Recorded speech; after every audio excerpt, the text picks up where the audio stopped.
across the UK, online and on DAB. The mother of all talk shows with George Galloway on Talk Radio. We'll get you talking. Listener comrades of the world, unite! He's a weapon of mass discussion, and he's back on your radio. Get ready for a revolutionary rumble on your radio with the original George of the political jungle. Galloway, celebrate the mother of all talk shows with George Galloway. Call me have a go if you think you're hard enough. Get it? On the radio station that gives power to the people. Talk Radio. We'll get you talking. I'm back. In fact, I'm back for an extra 3 nights. Tonight, tomorrow and Wednesday I'm standing in for my estimable colleagues, the Gold Brothers. And I'm looking forward to meeting up with Ash again. Haven't seen him since I left here some 4 years ago, when I was rudely interrupted in my 7-year career on TalkSport. But I'm back, and I'm grateful to Talk Radio for that opportunity. You can call me on 0844 499 1000. That's the number to call to join what I promise you is going to be an action-packed 3 hours. And I'll even bring you the scores in the England game, if you're interested.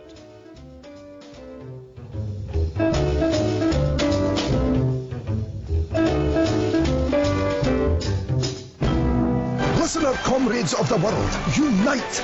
The mother of all talk shows with George Galloway on Talk Radio. We'll get you talking. Well, the more they talked of his honour in their resignation letters, the more they twisted the knife. You're a great man, Jeremy. You're a sincere and honest man. You're a principled man, but we'd prefer an unprincipled liar in your place. Or at least we used to prefer that unprincipled liar who's up in front of the beaks in the Chilcot Inquiry Report next week. And, by the way, if we set a few fires here and there, well, maybe it will distract some attention from what's coming up in the Chilcot Report. Make no mistake about this. And it's public now with the tweet from Alistair Campbell, Mr. Blair's spin doctor. They are back too. They are in charge of this operation, this mother of all operations, unprecedented in the entire history of the Labour Party, where a carefully planned and coordinated and pre-exit existing plan to bring down the man who not even a year ago, just 9 months ago, was elected in a landslide victory to be the leader of the Labour Party. And irony of irony, on the very day that this coup by the anti-Corbyn plotters began to roll out on the hour, every hour, in front of the media cameras, taking all attention away from the crisis in the Conservative Party, Labour went ahead in the polls. Yes, that's right. Jeremy Corbyn's Labour went ahead of the Conservatives in the polls for the first time. Some disaster. Now, Toby was just reading a news bulletin there in which he quoted an advisor to 2 former Labour leaders as saying that Corbyn's a turkey and he needs to be dispatched. I forget her name if I ever knew it. But I do know the 2 Labour leaders to whom she was an advisor, Ed Miliband and Harriet Harman. How did that go? How did those leaderships go?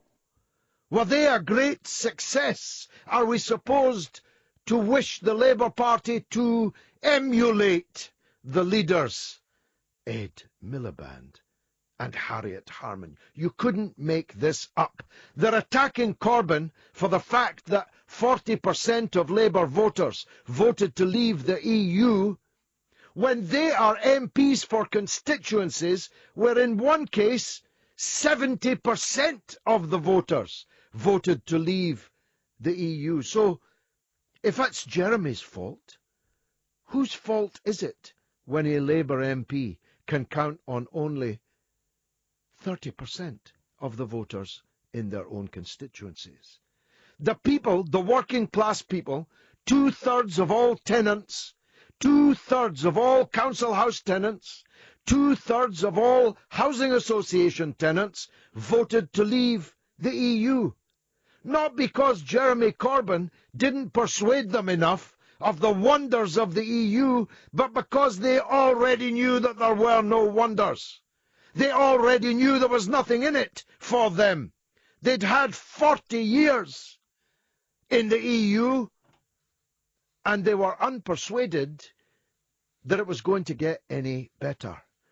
And in fact, in the face of Project Fear, they were unpersuaded that it was going to get any worse.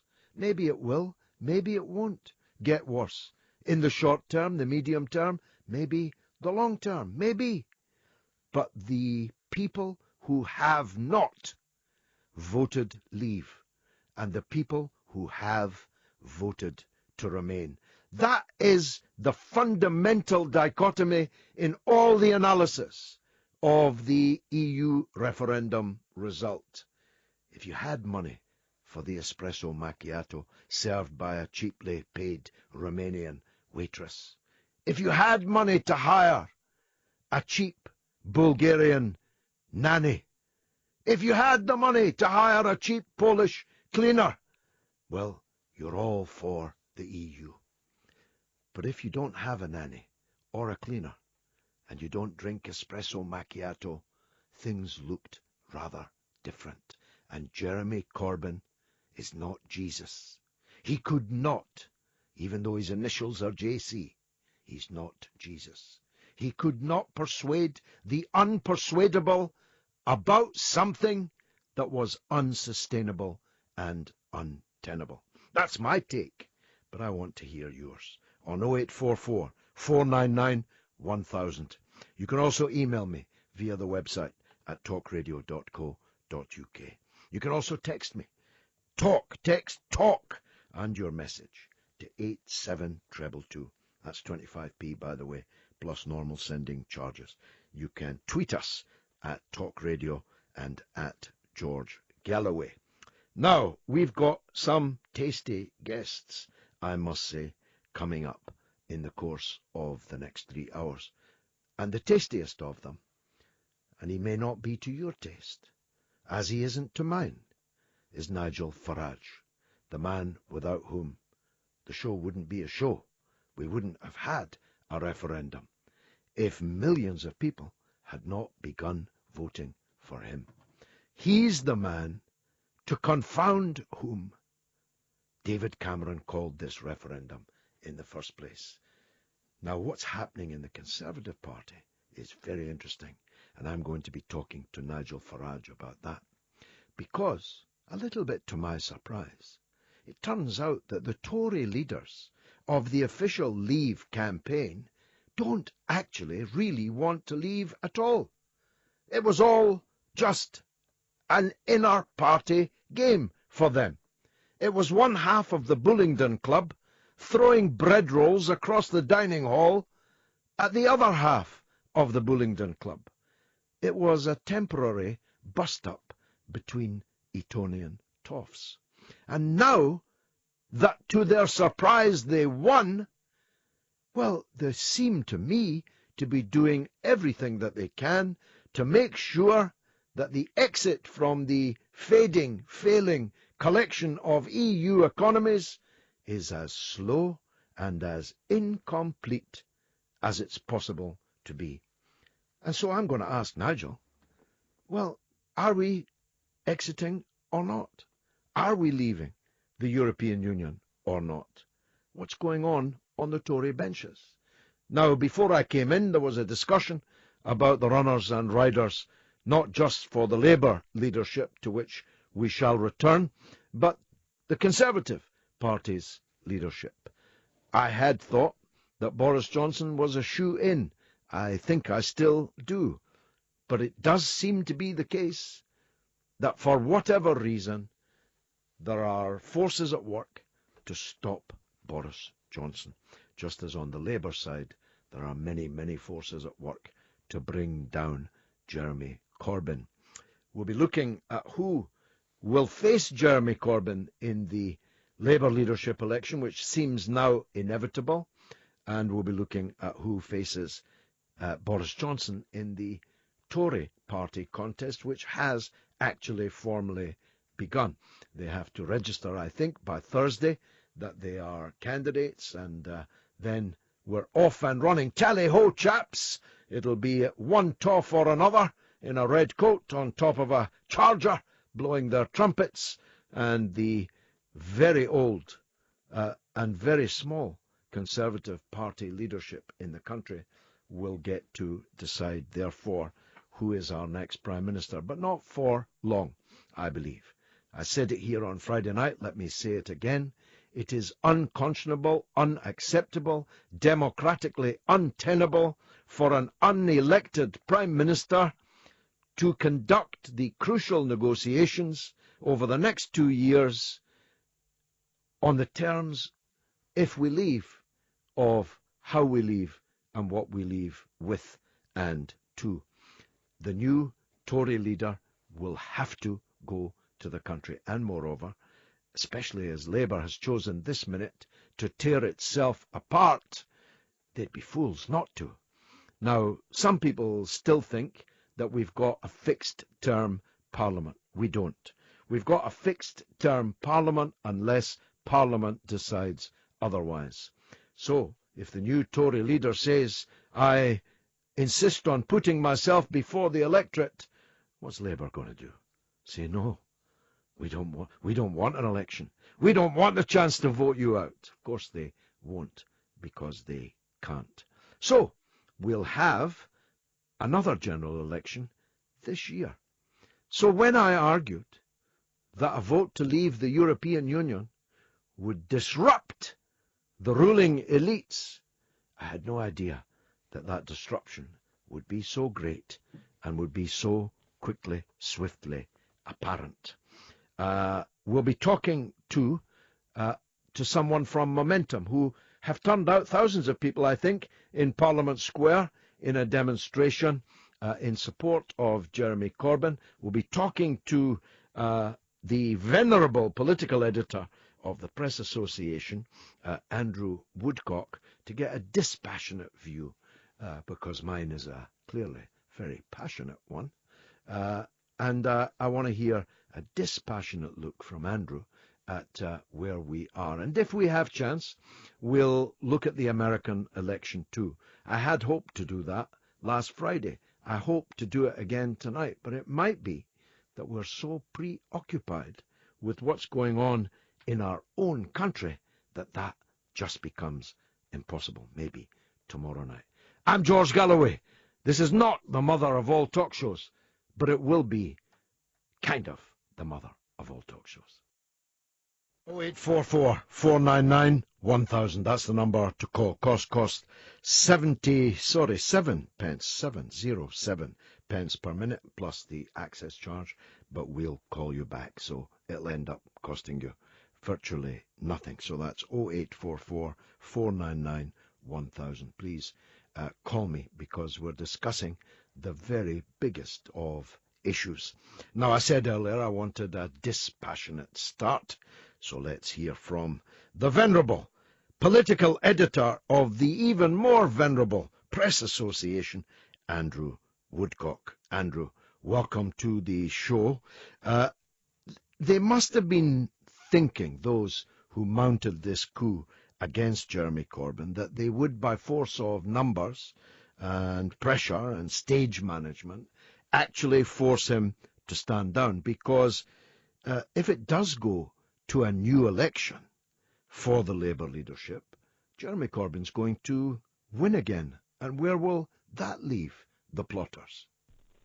Well, I think there is an awareness amongst Labour MPs that in any election that goes to the party at large, Mr Corbyn is, if he's on the ballot paper, he's certainly likely to win it. He seems to still have strong support amongst the Labour membership. One obstacle that might stand in his way is actually getting his name onto the ballot paper.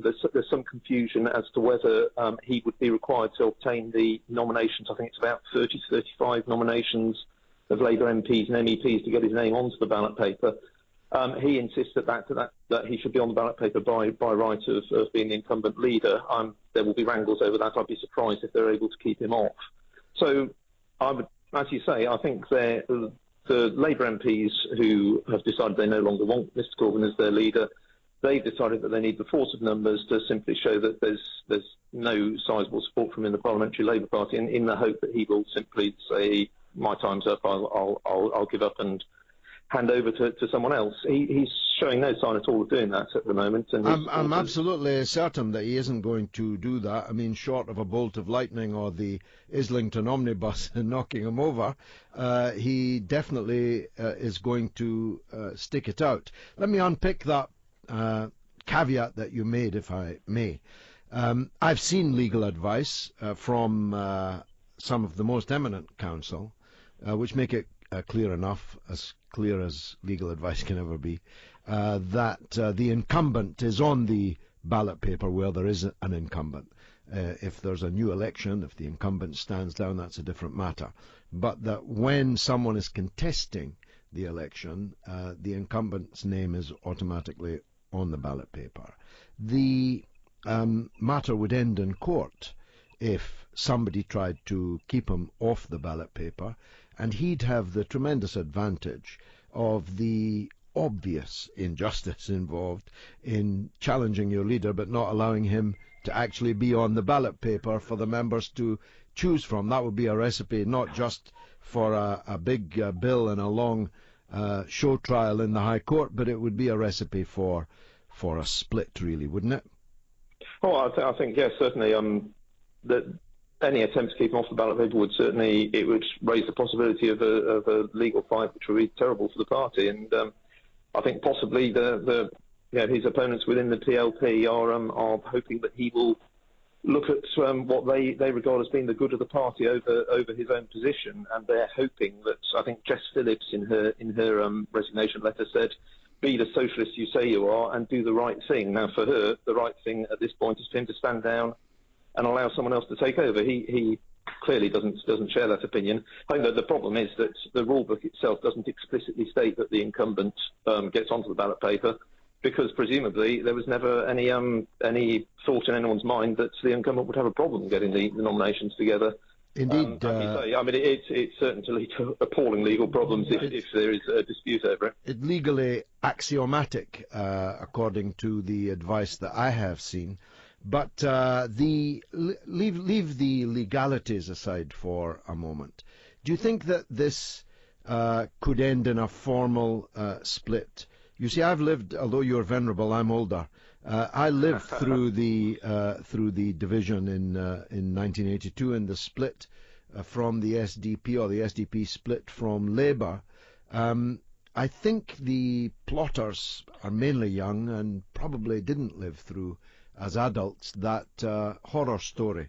Do you think that some of them imagine that by the end of all this there'll be effectively two Labour parties, one led by Jeremy Corbyn and one led by another in Parliament?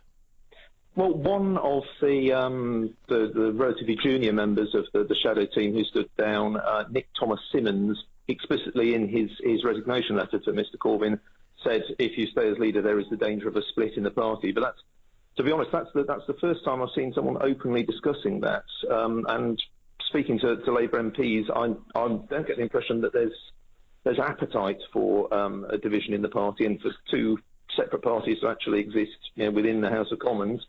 Firstly, I suppose because some of them are old enough, not so many of them are old enough to remember the SDP, as you say, but those that aren't old enough will certainly have read their history books, and it didn't turn out well for the SDP. In the long term, they were subsumed into Liberal Democrats, and their sort of separate existence as a Social Democrat party more or less disappeared. Also, there's obviously the question of if you have a separate party, where does it get its funds from? The Labour Party is funded largely by the trade unions, and they're showing, so far, most of them are showing loyalty to Mr Corbyn. They want the Labour Party to exist in its existing structures, and any effort to change that would be fraught with danger, because a party with no money doesn't last very long. I think there's always a possibility that if we have a leadership election, if Mr Corbyn is returned, maybe some of his MPs will refuse to take the whip when they return back to the party, to the Commons rather. Yes, although an early election will concentrate the mind wonderfully on that, yes. Andrew. Yes. I don't want to put ideas in their head, but let me run this scenario past you. As you know, the House of Commons doesn't actually recognise the existence of parties outside the building. The Prime Minister is the man or woman who can count on a majority of members of Parliament. And that need not actually necessarily be the leader of the major political party.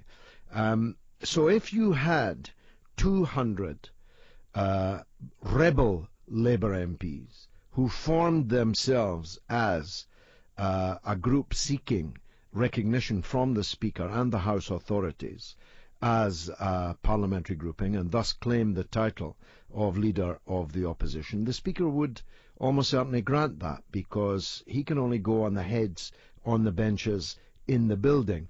And with that recognition comes several £million of government support, short money it's called, which is the entitlement of Her Majesty's opposition.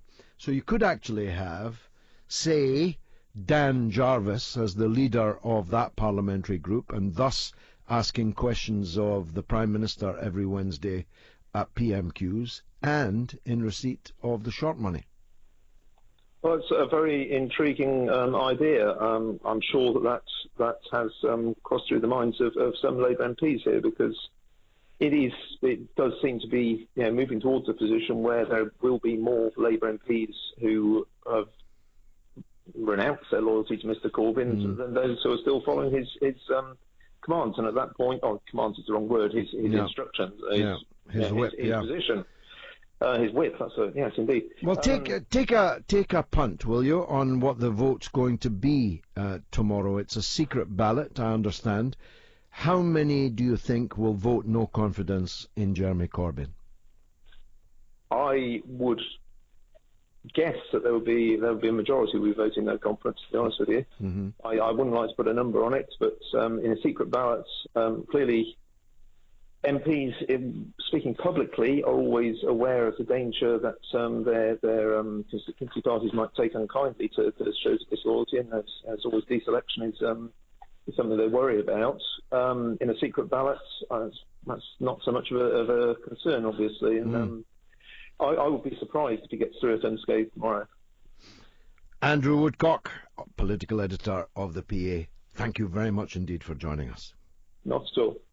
Now, Ian Lee is in the hot seat from 10 p.m. That's riveting listening. I listened to him the last two nights, actually. And tomorrow on the Paul Ross Full Set Breakfast, Big Issue founder John Bird joins Paul to give his views on Brexit and the ongoing turmoil in the Labour Party, plus all of the big stories you're waking up to, including the Dogs Trust turning 125 years old. Tune in tomorrow morning from 6 on Talk Radio. Well, let's hear from the public, shall we? Let me give you the phone number again, 0844 499 1000, 0844 499 1000, or you can email through the website at talkradio.co.uk, or you can text talk and your message to 87222, that's 87222. Or there's the old Twitter, of course, and you can do that through Talk Radio, at Talk Radio, or at George Galloway.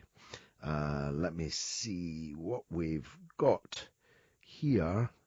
Let me just take this one. Hello, George. My MP is one who resigned from the shadow cabinet. I've emailed her saying if they oust Jeremy, I will never vote for them again. Fools, says Colin. Well, I'm afraid that's going to be the case for certainly hundreds of thousands of people. I don't say millions necessarily, though it could reach millions, but it will be in the hundreds of thousands. If this coup were to force Jeremy Corbyn out, then there will be a very big change on the left of British politics. Let's take our first call of the evening, which is from Elshad. Elshad? Hello. Hi, have I got your name right? Yeah, that's right. Thank you so much. Yeah, good. Where are you calling from? It doesn't tell me here. Yeah, I'm calling from London. Yeah, I've got a question. First of all, I appreciate your work. Thank you very much.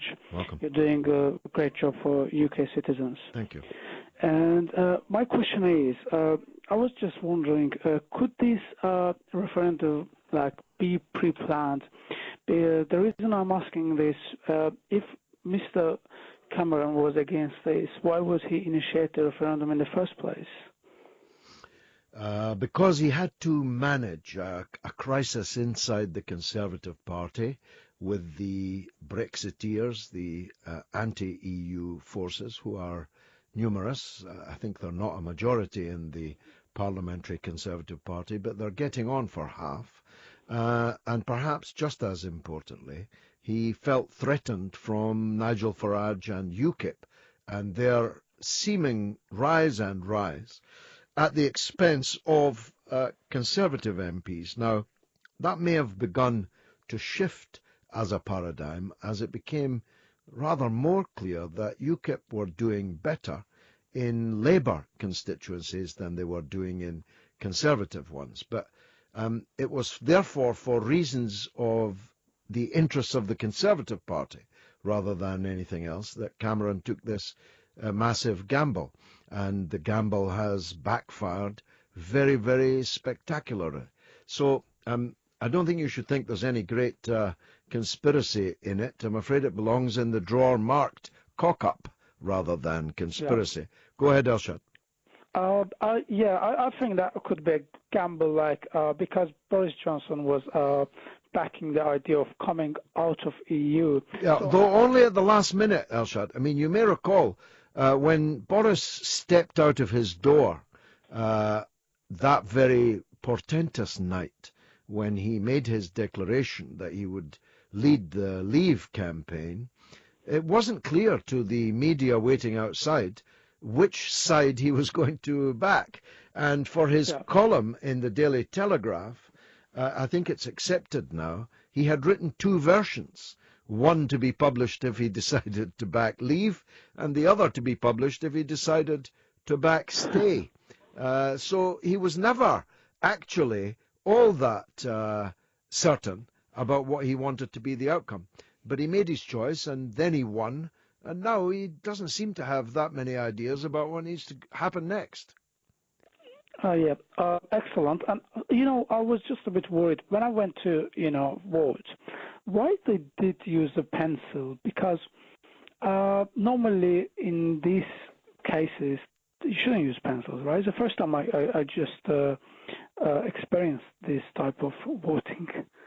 Well, I've been voting for rather longer than I've admitted to my wife. She thinks I'm 45. I've been voting for a very, very long time, and I have always voted with a pencil. So okay. I know that our country has slipped a little over the years, but I don't think we should imagine that the workers in the polling booths and in the counting chambers are actually going to cheat us unless we carve our X in stone, really. Excellent. Okay. Thank you so much for your Thanks, Elshad. It's been really very nice to hear from you and to talk with you. Listen on, because we've got Nigel Farage coming up, not that long distant. Now let's see. Here's a tweet that's worth reading.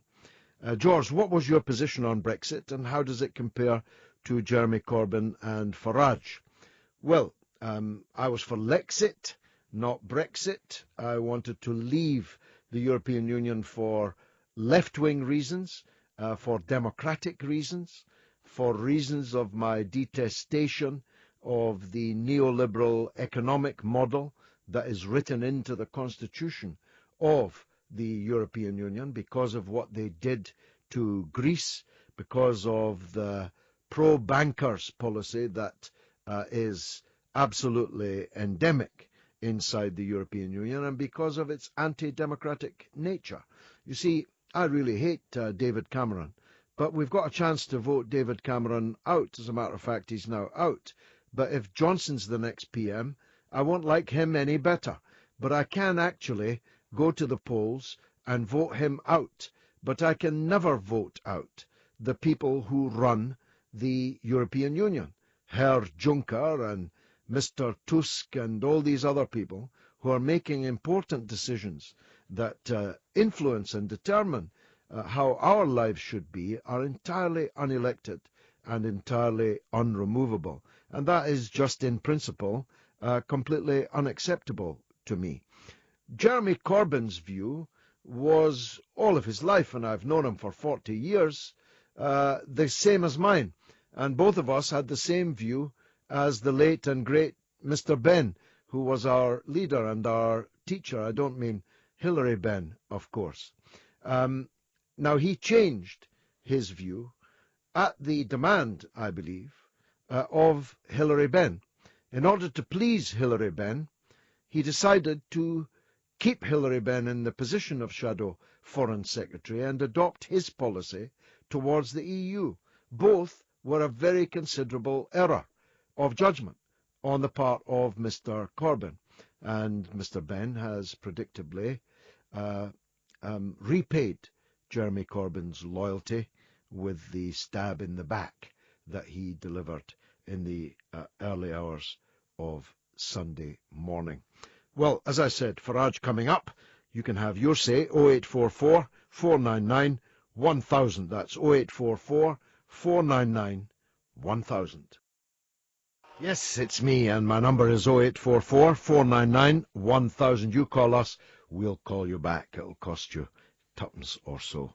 Tuppence, threepence, fourpence, maybe. However the currency is doing. Now, let's look at some of the SMS. George, what's all this talk about overturning the referendum? Asks Robert. Can this really happen? If so, why should people ever vote again?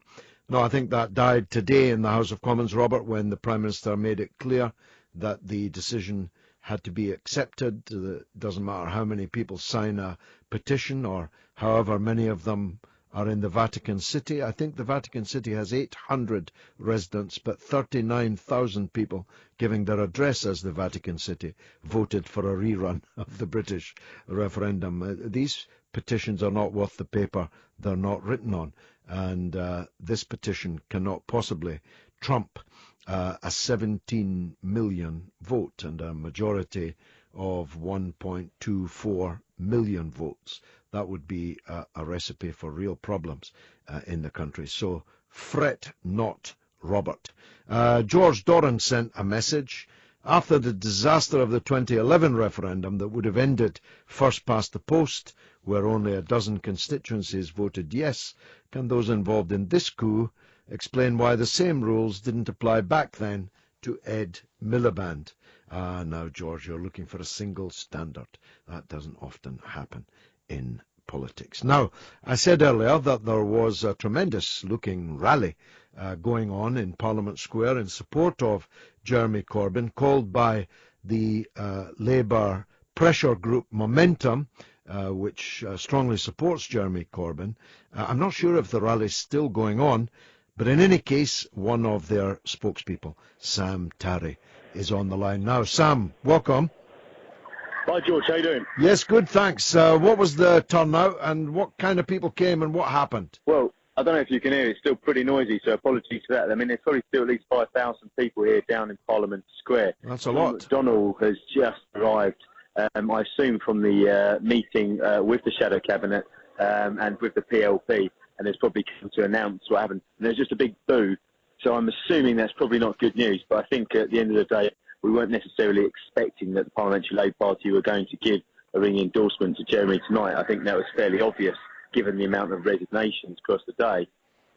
Sure. I mean, the Parliamentary Labour Party has supported Jeremy as the rope supports the hanging man right from the very beginning. They've just been looking for a moment to try and unhorse him. So clearly this is their moment. But indeed, I mean, you know, these people seem to be completely divorced from reality. But actually, tens of thousands, if not millions, of working class people who used to vote Labour and probably still even some do still vote Labour decided to vote for Brexit against their instructions. I think actually the fact that Jeremy had a more sceptical position on the EU was actually probably about right. And I think an awful lot of people in the trade union movement did actually campaign to leave as well. because actually they are quite connected into their local communities. And I think that the people of CSC and the PLP have misjudged things hugely. I think, whatever happens, and John McDonnell's going to make the announcements this evening, there's a very high chance if there is another leadership election that Jeremy could win, and he could actually win potentially an even bigger mandate than before. So I think the question they've got to ask themselves is, where does this end up? Because I feel at the moment that these people are banging nails into the coffin of the Labour Party, and that is an absolute disservice. Every single working class woman and man in this country needs a Labour government.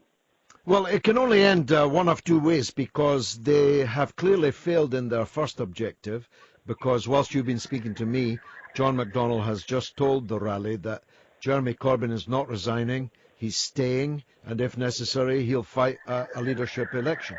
And I think even his worst enemies believe that Jeremy will win that leadership election. So they failed in their first task, which was to bully him out the door without giving the members any say in it. So that means it can only end in one of two ways.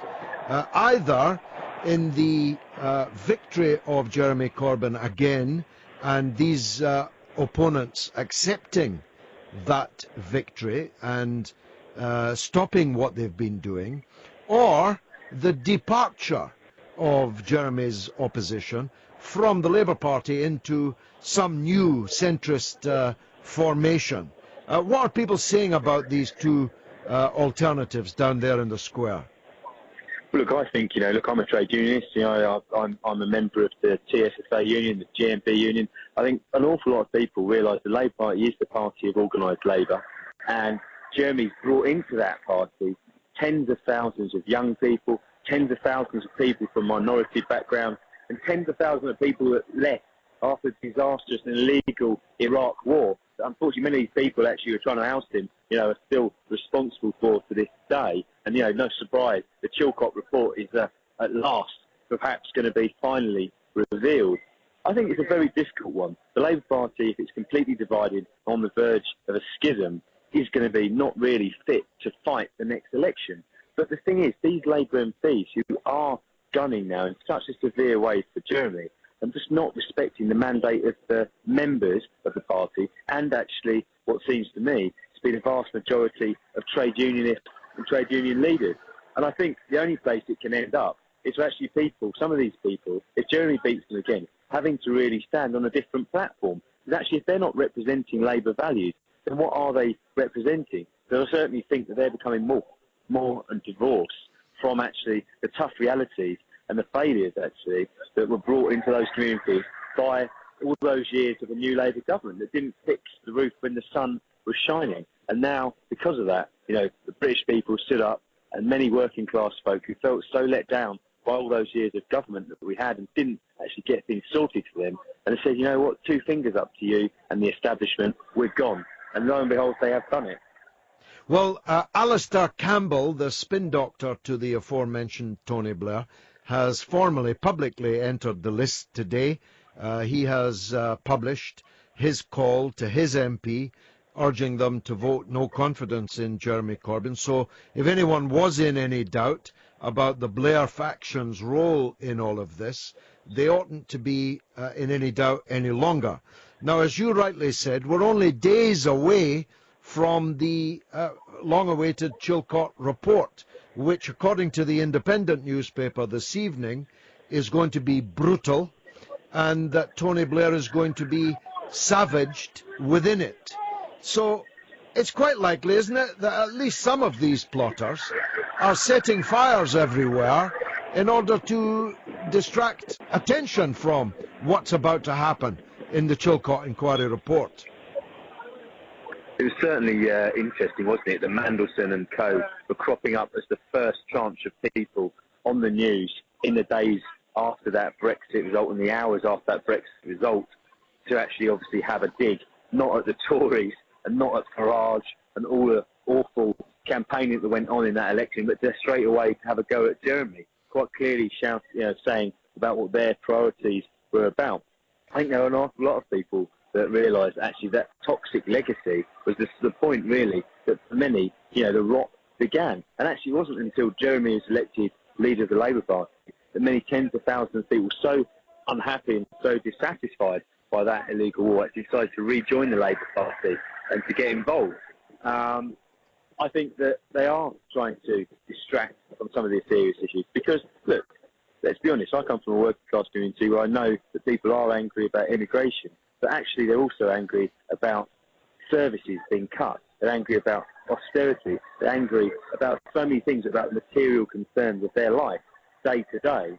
And actually, Corbyn has got the answers on the economy, about a serious programme of building. You might be able to hear in the background there, Jeremy's just appeared. Okay, look, Sam, I'll let you go and hear him Crowd's then. going pretty wild there, I'm afraid. Yeah, I'll let you go and hear him because he's the man you've all been waiting for. Sam Tarry, thank you very much indeed. Let's go to the actuality if we can. Can we? Our leader today, our leader tomorrow, and our leader to fight the next election.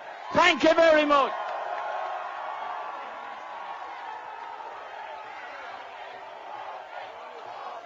Corbyn, Corbyn, Corbyn, Corbyn, Corbyn, Corbyn. Introduce him.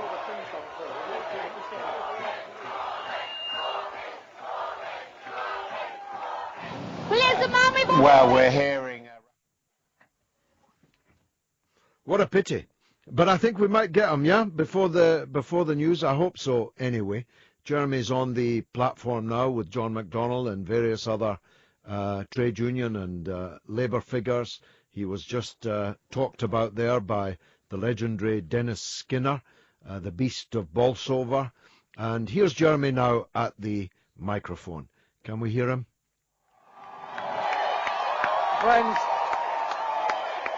Friends, can I just... Friends, please.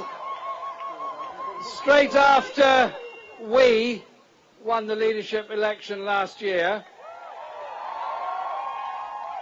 we came to this very same spot to speak up for the rights of refugees to live in our society. And one of the horrible disfigurements of our society is racism, is intolerance, and the violence that's often associated with it. And sadly, this has increased over the last few days. Can we all agree we are going to unite together as one people, one society, and one community to oppose racism in any form?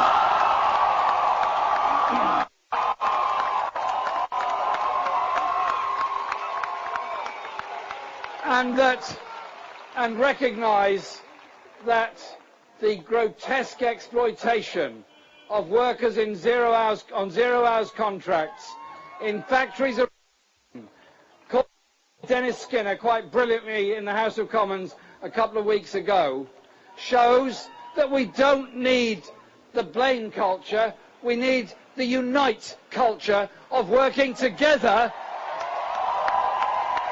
for the social justice to which we all aspire. We have a government that is destroying council housing and public sector housing within our society, that is failing and refusing to regulate the private rented sector, that is allowing children to be brought up in insecure, overcrowded, damp, expensive accommodation. We have a government that is giving tax breaks and tax relief to the super rich within our society. We have a government that is systematically privatising at least half of our National Health Service. And if you overlaid a map of poverty in Britain, one of those heat maps, bright red where it's the poorest, and you then overlaid it with blue dots of where the biggest cuts are taking place, they would be exactly the same, because that is the priority of this contest last year. It was fundamentally on an economic question. John McDonnell, as our Shadow Chancellor, has called this out and turned our party into an anti-austerity party. And I thank John for all the work that he's done. Well, my goodness. That's quite a big crowd there, you know. That will concentrate the mind of many an MP before they go into the secret ballot box tomorrow. But I've got to take a break because it's coming up for Time to the News. We are talking about Jeremy Corbyn, but not only him. We are talking also about the Conservative Party and its leadership campaign.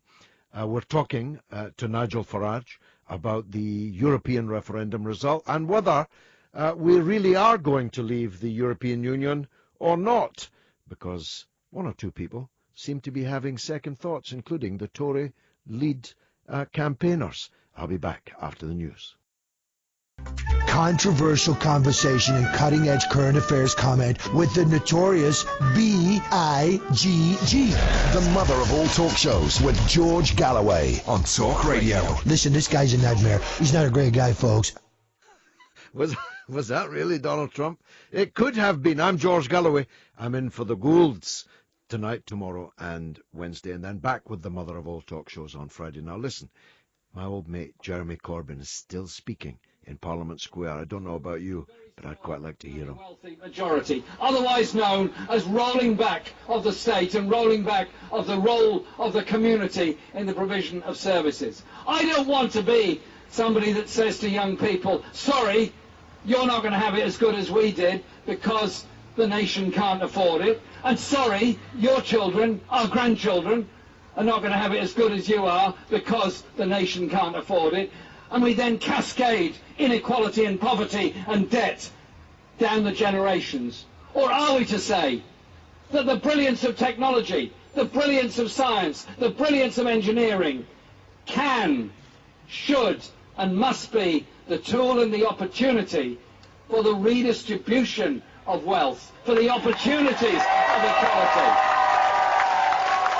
and that we develop an economy that excites people and mobilises a whole generation that have been told they only have to look forward to a lifetime of debt in the future. That's why the movement we now have in Britain, the movement for social justice and the movement for equality, is so strong, why it reaches out so broadly. Because we learn from each other, because we learn from the values of each other, because we learn from the history of each other, because we learn from the tolerance of each other, for whatever grouping, ethnicity, faith we happen to be. That is where unity comes in, and that is what makes us strong. Don't let the media divide us. Don't let those people who wish us ill divide us. Stay together, strong and united, for the kind of world we want to live in. Thank you very much. Well, that was Jeremy Corbyn there. That was indeed Jeremy Corbyn. I've known him well for almost 40 years. I sat next to him, literally, in fact, most of the time, for almost 30 years in Parliament. And I know at least one thing about him better than those who have sought to destroy his leadership today. I know that he's not a quitter. I know that he's a man who will stay the course, and the members will now decide whether Jeremy Corbyn stays or goes. Now, another man made of metal is the leader of the United Kingdom Independence Party, Nigel Farage, with whom I had a very brief alliance in the run-up to the referendum result, but without whom there wouldn't have been a referendum, as I said earlier. Nigel, are you on the line? George, good evening. Good evening to you. Now, I've been saying tonight, Nigel, I don't know if you have the same view, we'll soon see, that the Conservative leaders of the official Leave campaign are giving the impression that they didn't really mean it. And so I'm here to ask you, are we really exiting the European Union or not? Well, George, the reason that we had an alliance together in the Grassroots Out campaign, and the reason that we put our own bid together, is that we actually meant it. And we were suspicious from the very beginning. There was talk about double referendums, about voting no to get a better deal. I have to confess, George, I was euphoric on Friday morning. You know, one of the biggest beatings the establishment has ever taken in British political history. And here I am on Monday evening, a little bit nervous, because I think Boris is backtracking. We have Conservative MEPs like Daniel Hannan backtracking, and I'm worried. And we're just going to have to keep the pressure on them. We really are. Yes, although, of course, there's now the massive distractions of leadership campaigns in both of the major parties.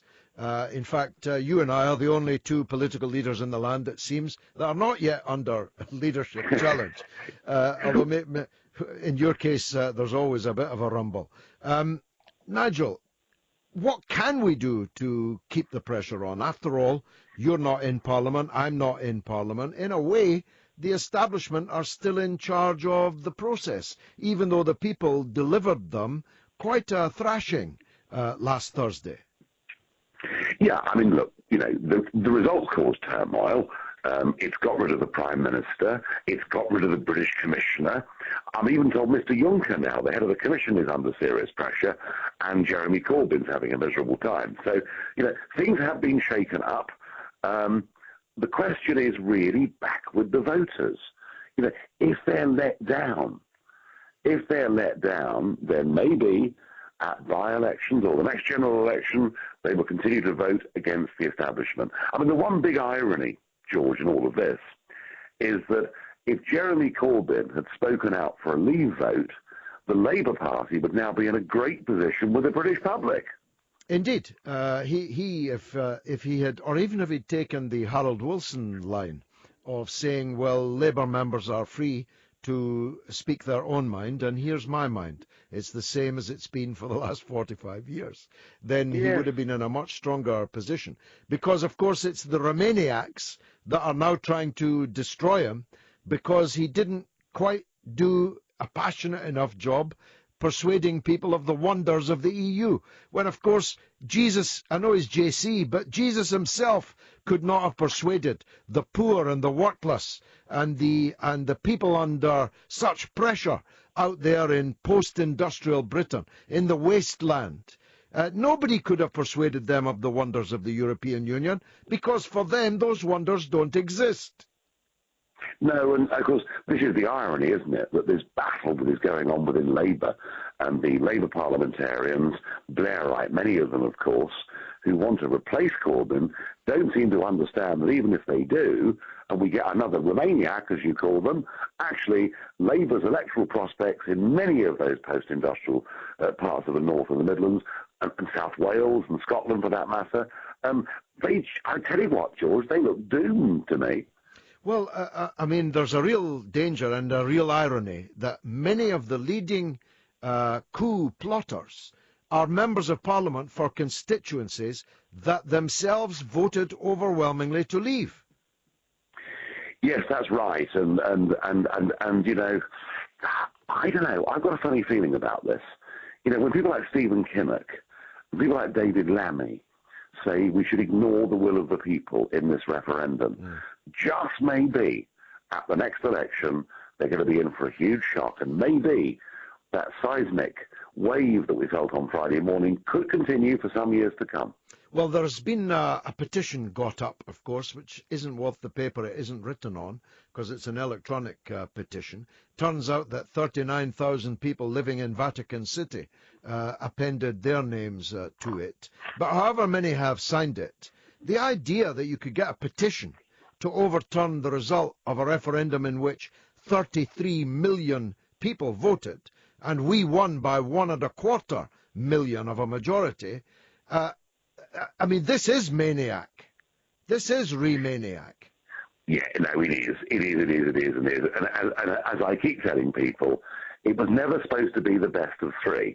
It was a referendum that everybody made clear, including David Cameron, using 9 million quid's worth of our money to put a leaflet through every door. We said on the last page, this is it. Whatever you decide is what the result is. So let's ignore petitions. Let's ignore protests. Let's understand that all of this is backed up by the multinationals, the merchant banks, and indeed big politics, because they're upset we've taken their toys away from them. So now what we have to do, and certainly what I have to do, is to see who is going to stand for the next Tory leader, and we'll know on Thursday what the shortlist is. And I shall certainly be encouraging people to vote for the most pro-Brexit of those contenders. I mean, let's assume for a minute that Boris wins it. I was making the point earlier, which seemed to have been forgotten during the campaign, that when the journalists were on his doorstep on the night that he announced that he'd be campaigning to leave, no one knew whether he was going to come out and say one thing or the other. And indeed, he had written 2 columns for the Daily Telegraph the next morning, one for and one against staying in the EU. Do you think that the people who are going to elect him, if they do, are going to put up with this kind of stasis, a period of years in which we get bogged down in all the technicalities? Meanwhile, we still comply with each and every bad thing about the European Union that Johnson urged people to vote leave as a result. I mean, were all these things so bad, but we're going to go on doing them year after year? I mean, Boris has the chance to prove in the course of the next couple of weeks and months whether he's a great man or whether he is one of those politicians who gets blown around with the wind, short-term public opinion, and being lobbied by his own party. Let's hope he shows us that he's a man of metal. I don't know whether he is. He's got his chance to prove it. But frankly, I think a lot of backbench Tories just would not put up, simply would not put up with the Leave vote not being honoured. And I just think, George, there are all sorts of ways. You know, we could find at the next general election, there could be an alliance of people from different political parties campaigning simply on the one issue that we must leave. That's a possibility, and the Liberal Democrats have said, in fact, that their campaign is going to be to rejoin. Now, my last question to you, because I know you want to get away to the football, is this. If the European Union continues in its current trajectory, is there going to be a European Union in 3 years' time for the Liberals to take us back into, or for Nicola Sturgeon to try and persuade the Scottish people that they should leave Britain and join the Eurozone? I can't tell you how long it's going to take, but I can tell you that the European Union has failed everybody. It is dying. Right across, from north to south to east to west, parties on the left, the right and the centre who are Eurosceptic are gaining in momentum.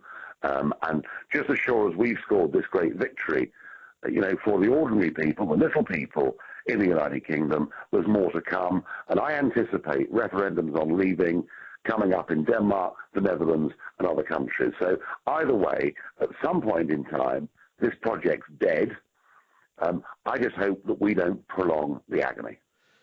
Okay, here's a quick question on Twitter for you. Ask Nigel what he thinks of Scottish Indy 2. As I think, as things stand, the Scottish people are not getting what we voted for. What's your take on that?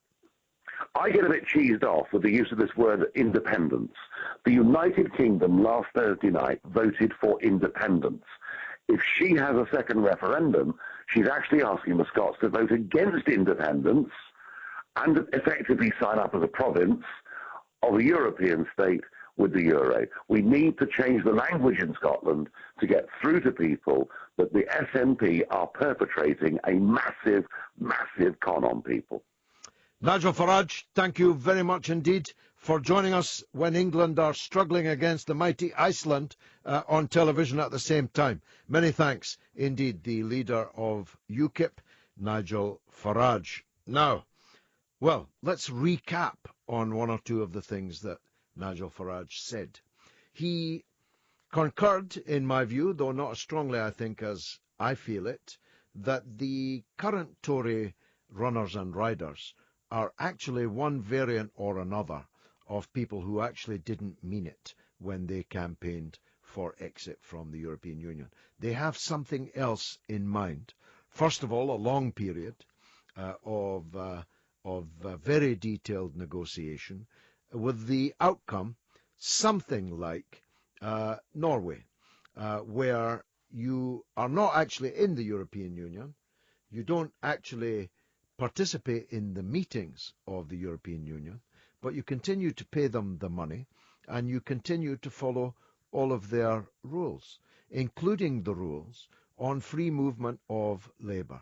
Now let me just say something about my stand on that. I am myself an immigrant. I am a child of immigrants, at least a grandchild of immigrants from Ireland. The issue of refugees and the issue of immigration are two separate issues. Every person has a duty to a refugee, and they have to take their fair share of refugees, not least when you're in a country that's causing the flight of most of those refugees to begin with.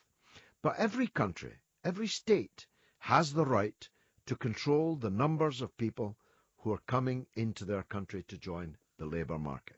What I'm against is not the free movement of people. I would have people being free to move and move everywhere. But what we can't have is unlimited changes to increases in the labour supply, because that can only lead to one thing.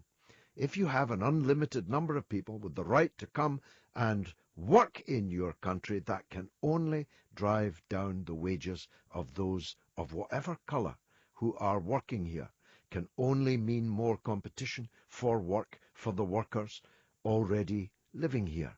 And that's a liberal dream, maybe, but it isn't a dream of anyone who regards themselves as a leader of the working class movement, as a leader of the labour movement. And that at least has begun to enter the language of Jeremy Corbyn and John McDonnell and other left-wing figures in the Labour Party. They have accepted that you cannot have, in a capitalist society, free movement of labour, because the only way that the traffic will come is one way.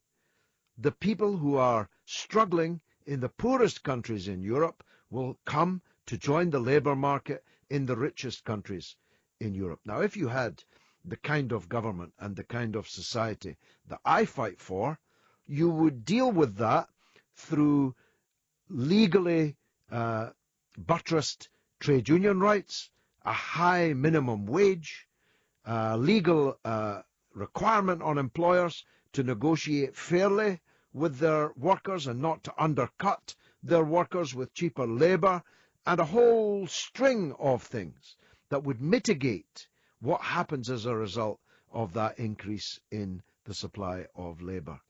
But when you don't have that kind of a government, when you don't have that kind of a society, all you're doing by participating, as Norway does, in the free movement of labour, all you're doing is storing up further trouble for the workers of all colours who are already living and working here. Now, where am I? I'm going to take some calls in a minute, but I want to read these messages first. Andy Hardy says, just listen to Corbyn at the London demo. He's often criticised by people who say he's not a good leader. 1. Show me a good leader in today's political climate. You'll be hard-pressed. Well, thanks a lot, Andy. 2. I like his style. He's quiet, but he is calm and doesn't bark and shout like the rest of the world. Andy, are you talking about me? The world is full of noise. People shouting their opinions online, following only those who agree with them. Andy, this is a pretty root and branch attack on me, if you ask me. And here is, well, no, I've read that one. I read this one out to Farage. It's from Lisbon, 67. Hail, hail, a good Celtic man. I must say, we seem to have a lot of callers and listeners in Scotland. Maybe it's just when I'm on. Now, we're being followed by, I think, a good few thousand people on live stream, but I better use this opportunity to take a break. Actually, I'd quite like Paul Ross in the shadow cabinet. I think he'd do a good job, better than some of those. I mean, yesterday and today has been a parade of MPs that nobody had ever heard of, resigning from jobs that nobody knew they ever had. I made a very short video to that effect on Facebook. It's reached about 1.5 million people in just over 24 hours and has been watched by, I think, more than 300,000 people. So if you go to my Facebook page, then you might enjoy me making that point a little more length. Let's take caller Tom in Gloucestershire on the subject of the EU and freedom of movement and so on, about which I've just been talking to Nigel Farage. Tom, welcome to the show. Thank you, George. Great pleasure to speak to you. And to you, sir. Go ahead. Tell me what you think. Yeah, I thought what you were saying just before the break really hits the nail on the head. There's been a lot of comment about immigration in the last week or so and in the campaign. And for me, it isn't the immigrants to blame. It's not, you can't blame the immigrants. No, of course not. They're acting entirely irrationally in coming here. It's the system. Do you know what the average wage per hour in Bulgaria is? £1 per hour. Precisely. Well, the bees will always go to the honey, won't they? Yeah, you could hardly blame a worker for that. I'd do the same if I was living in Bulgaria. Precisely. So it's the origins of the system, the accountability of the scheme, and the scheme itself, which I think is the problem. And I think that the British people last Thursday suddenly realised that the only way that they could have an influence on freedom of movement wasn't through a general election, it was through voting leave in the referendum. That was their last chance of actually derailing that policy. And it just goes to show what the core argument about coming out of the EU is about. It's about accountability. Yeah. It's about the lawmakers who elects them. I mean, it's the judges who overturn laws that have been made in this country. That's wrong. It's the commission who are appointed, who can make laws that affect you and I, and we can't get them out on polling day. That is where the central argument was. Now, I am currently a Liberal Democrat. My membership has expired. But when I heard that they were going to disregard last Thursday's referendum result, and campaign for going back into Europe, I just couldn't believe my ears. Liberal Democrat means you accept a democratically arrived decision. And I find it a bit of a paradox with the party that they advocate an elected House of Lords, which is a revising chamber that actually reviews potential legislation, throws it back to the Commons, as you know, and says, hey, have a look at this. We think you should move in a different direction. But even then, Parliament has sovereignty with the Parliament Act. What the Liberals turned a blind eye to is the unelected commissioners who can make direct laws which affect us, which we can't account for, and the judges. They defend that. So that is a very difficult position for me because I have campaigned for the party. And I must admit, I think Nigel and you are quite right, actually, in what you're saying tonight, that if we do get an election, there needs to be a coming together of political people who... Well, I do think that if the Liberal Democrats choose to rejoin the EU party at the general election, they, depending on when that general election is, if it's in 3-4 months, maybe they'll gain something from that. But if it's in 4 years or 3.5 years, it'll be a further wipeout for the Liberal Democrats, because nobody really loves the EU except the leaders of the Liberal Democrats and those who are profiting from it in wages, George, or other things. Well, George, I'm the son of a former dairy farmer, and I think back to the EU's Commission's decision to abolish the Milk Marketing Board. I know this is going off as a tangent a bit, but it was a directive coming from the Commission at Brussels because the Milk Marketing Board was a monopoly, and it had to go. And our then Conservative government gold-plated that regulation, and basically the dairy farming industry, which was viable then, was thrown to the wolves of the market. And ever since then, you've seen a diminution of dairy farming. I'm working in a valley at the moment, which every farm around here had a herd of cows 30 years ago, 20 years ago. There's not one herd left. It's totally unrecognisable. Now, if that had been put up by our government, we could challenge it. We could have thrown it out by a democratic process. But because it came direct from the EU Commission, we were obliged to accept it. And ever since then, I'm not saying it's the total reason why dairy No, farming... I mean, predatory supermarkets and so on have had quite a lot to do with that. But the key point in what you've just said is that nobody could have done anything about it. You could have elected anybody as your MP, and all the farmers and the farming interests could have elected anybody to power, and they wouldn't have been able to change anything. Because these are directives from unelected, irremovable organisations. Listen, Tom, it's been a pleasure to talk to you in Gloucestershire, and stay tuned and call me any time. This is George Galloway. It's the mother of all talk shows on Talk Radio. I'm on Monday, Tuesday, Wednesday this week, but normally I'm on Friday nights with the mother of all talk shows. So normal service will be resumed on Thursday night with the brothers who are on holiday. Will be back. I'm talking about Jeremy Corbyn, Boris Johnson, the EU, and who knows, I might just get to Trump eventually after the news. Well, just as I was telling you that the parade of names you've never heard of, resigning from jobs you never knew they had, I thought it had come to an end, but a news flash came up that Nick Dakin had resigned from the shadow cabinet. Now, I can tell you that I spent almost 30 years in the House of Commons and almost 40 years in the Labour Party. I have never heard of Nick Dakin. If he was sitting opposite me now, getting ready to read the weather report, I wouldn't know who he was. But these carefully choreographed resignations have been deliberately staged, pre-planned, with a website already up and running, in order to do the maximum damage to their own party. It is a self-disfiguring act, because Jeremy Corbyn isn't going to stand down.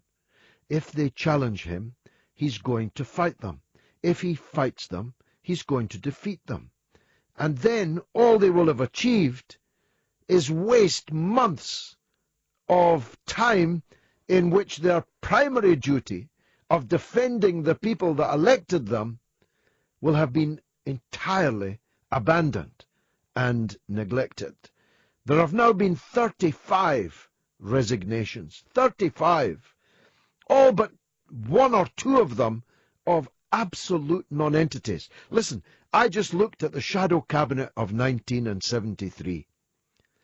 James Callaghan, Roy Jenkins, Dennis Healy, Tony Benn, Michael Foot, Barbara Castle, Richard Crossman, Richard Crossland. I could go on, believe me, on and on and on. Every one of them could have been a prime minister. That was the Labour shadow cabinet in 1973. You look at that list of 35 names that have now quit and tell me anyone on it who would have been other than a research officer for those giants that were in the shadow cabinet in 1973. And one or two of them might have been taken on as a bar steward.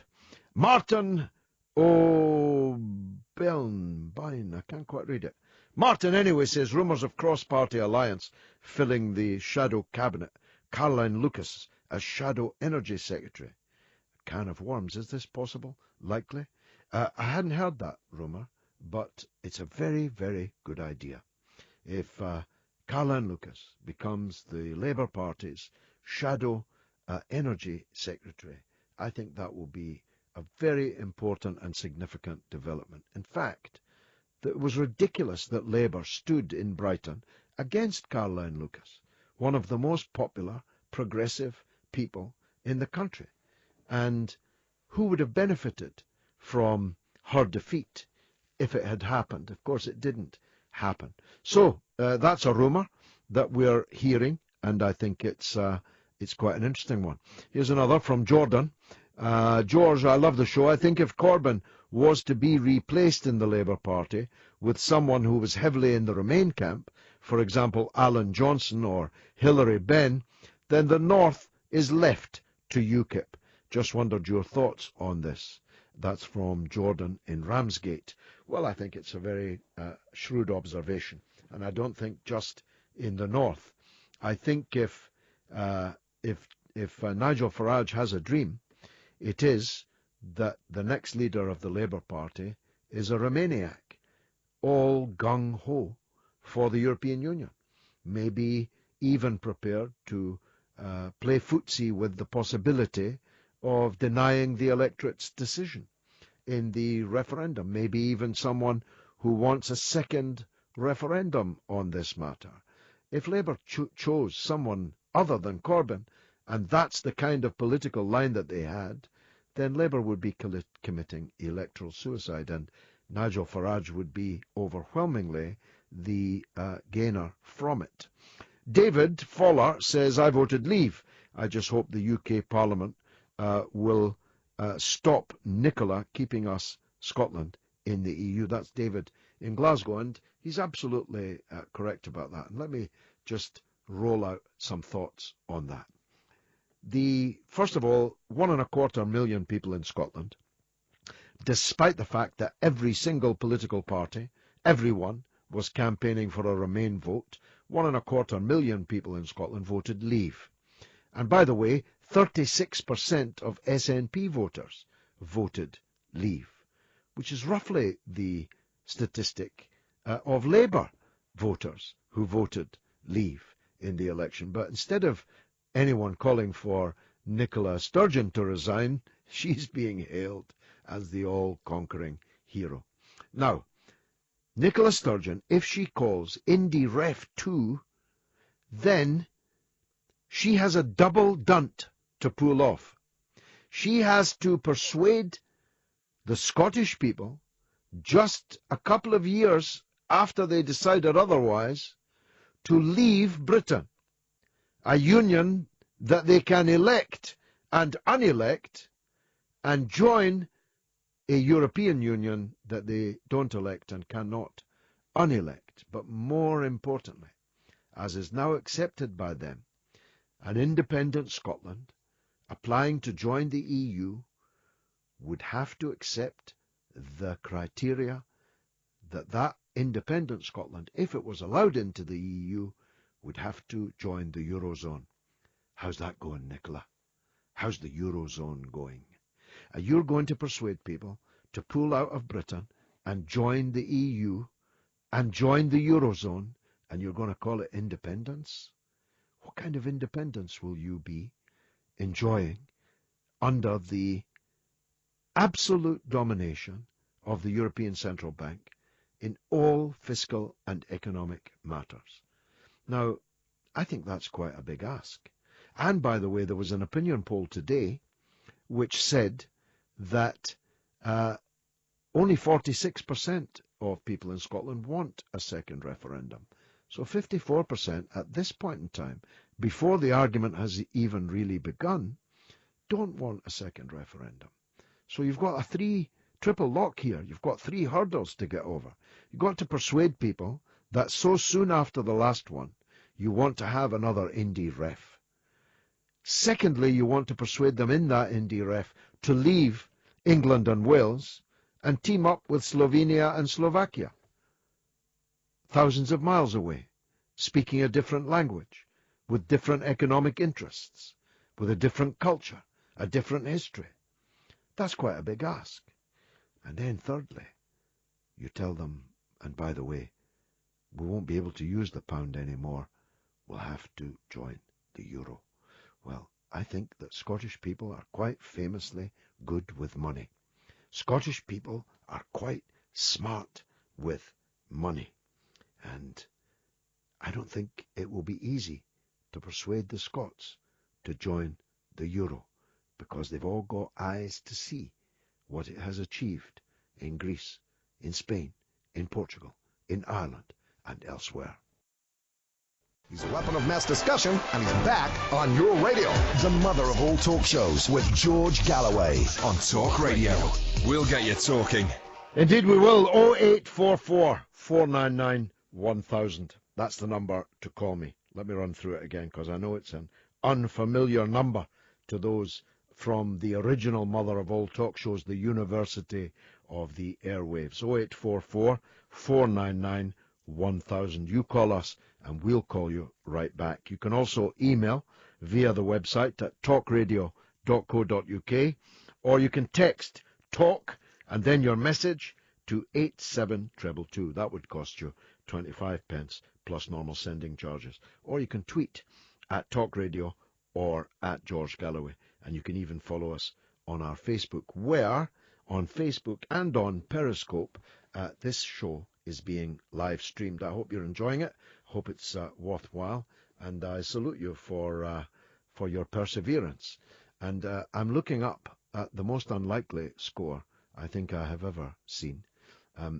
It's not even half time yet, and England are being beaten by Iceland by 2-1.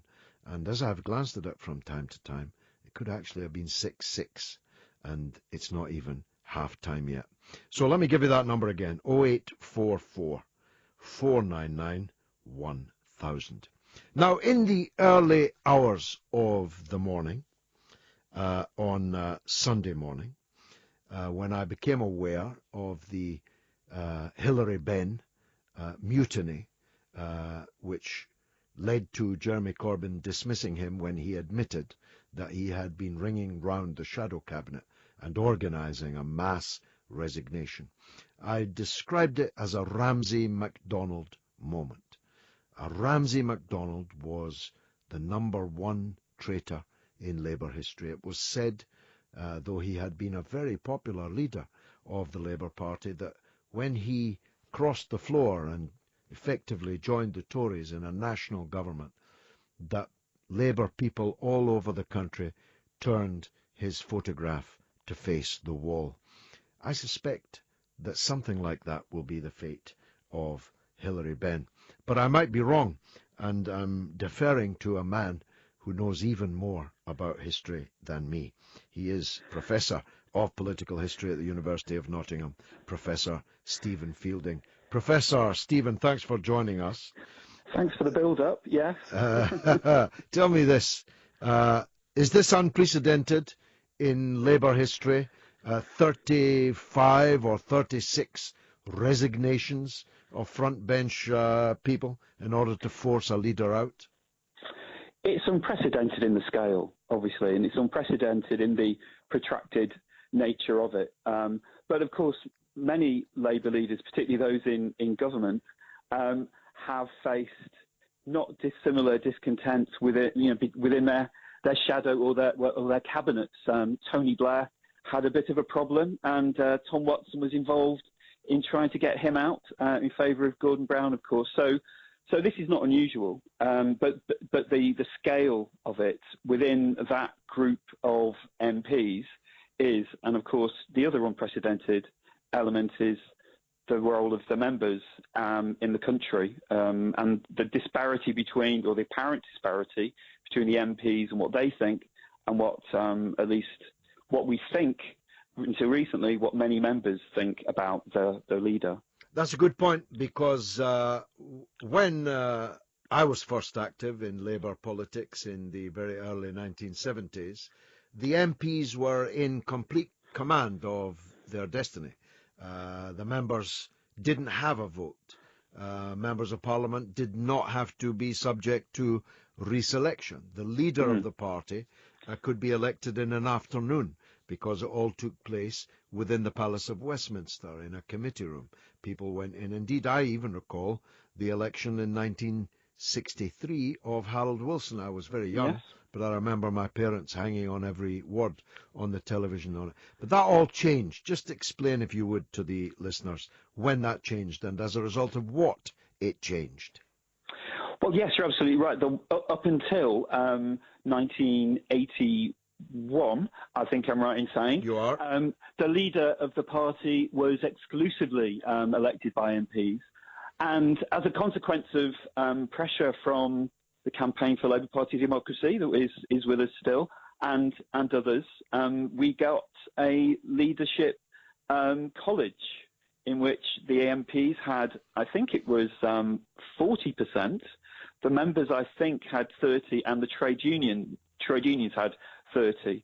So Labour had a college of like that, and that's the college that also elected Tony Blair in 1994. Indeed. And that has changed subsequently since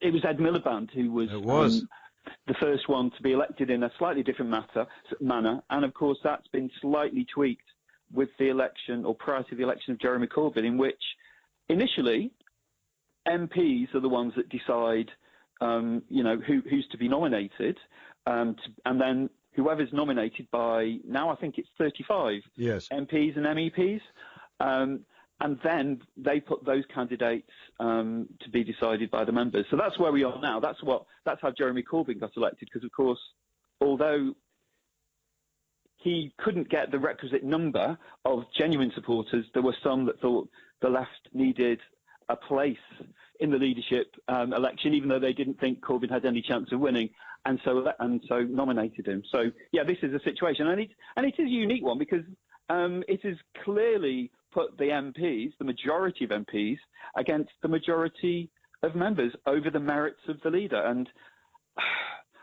I don't know that this has been the case with any political party.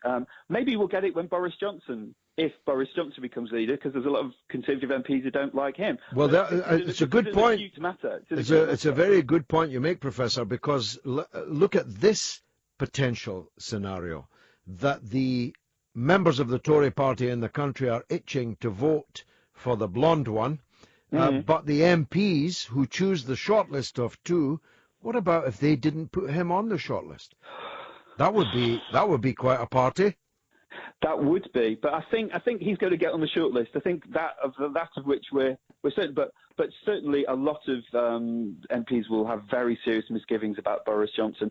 But the merit of Boris Johnson, so far as even his opponents are at least concerned at this point in time, is that they hope that he will deliver a general election victory. And this is the problem for Jeremy Corbyn, because the vast majority of MPs, and even people like Owen Smith, who resigned today, who is not, by any definition of the term, a Blairite, just don't think that he can. Well, one thing's certain, that Corbyn is not going to be bullied out. He's going to stay the course. I never doubted it for a second, and we've just watched him on the news making it clear that he'll go all the way. At this stage, then, who do you think? Will there be one candidate against him, which would seem to me to be the sensible thing for the people that don't want him to do? Or will there be, again, a plethora of different anti-Corbyn MPs? Well, obviously, Jeremy Corbyn's election took it certainly took me by surprise, and it took the vast majority of MPs by surprise. So he certainly won't be getting the support of the likes of Margaret Beckett or others now. But I think yes, I've no idea who they will cohere around, but one person will be standing against Jeremy Corbyn.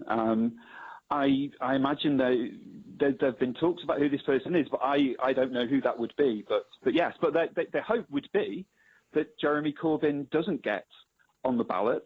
No, that's a non-starter, Professor. Here I can help you with, because I have greater expertise on that.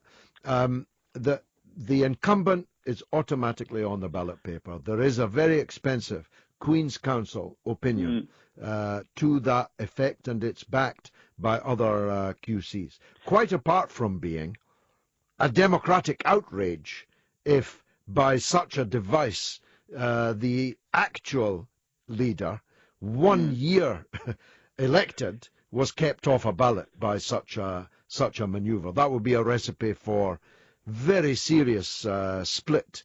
But it won't happen, because the matter would then go to the courts, and I'm absolutely confident that the council's opinion, expensively procured, would triumph in the court, and the opponents of Corbyn would have been made to look like undemocratic manoeuvrers trying to deny the members the right even to choose Corbyn again. Well, I think you're right. There's first of all legal matters. I mean, there are various people who've given different legal opinions. It's up in the air.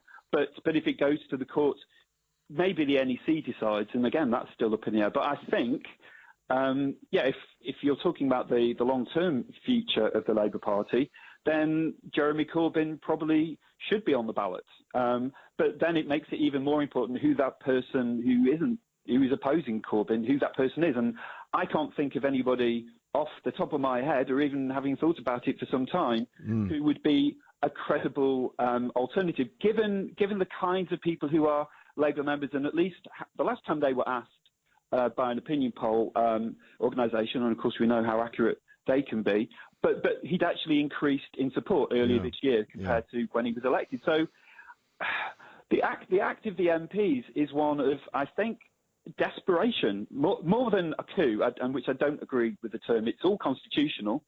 None of it's illegal, but it's an act of desperation, because I think they thought, well, the election's going to be in 2020. We don't like him.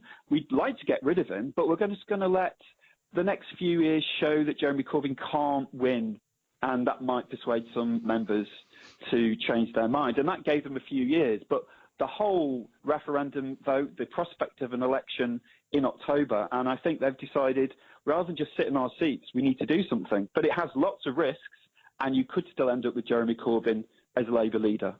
And then what? I mean, having done all this, and then you end with Jeremy Corbyn as leader, how do you show your face? How do you show your face in front of him? Well, I don't know. I mean, obviously Jeremy Corbyn spent most of his time as an MP voting against his own party and not really engaging with the rest of his parliamentary colleagues. So, but when you've got, over 100 or 150, the vast majority of MPs in the same position, I don't honestly know. It's an incredible prospect, and not one that would serve the Labour Party well. I agree with you. I never thought that Jeremy Corbyn was going to go voluntarily. He hasn't stuck around as an MP on the backbenches voting down his leaders and the policies that they adhered to over many, many decades, to find himself in this position and just give up. Yeah. But I think some people might have thought he was going to. But I think you're right. This could go all the way to the members again, and then it's down to the members. And have they changed their opinions on Jeremy Corbyn? Has the referendum suggested some doubts to them? We don't know. Well, I know his initials are JC, but it would have had to have been the other JC that was out campaigning in the poor north of the country amongst council house tenants and housing association tenants. It would have had to be the other JC that was pressing the case for the wonders of the European Union to get people to vote for remaining in the EU.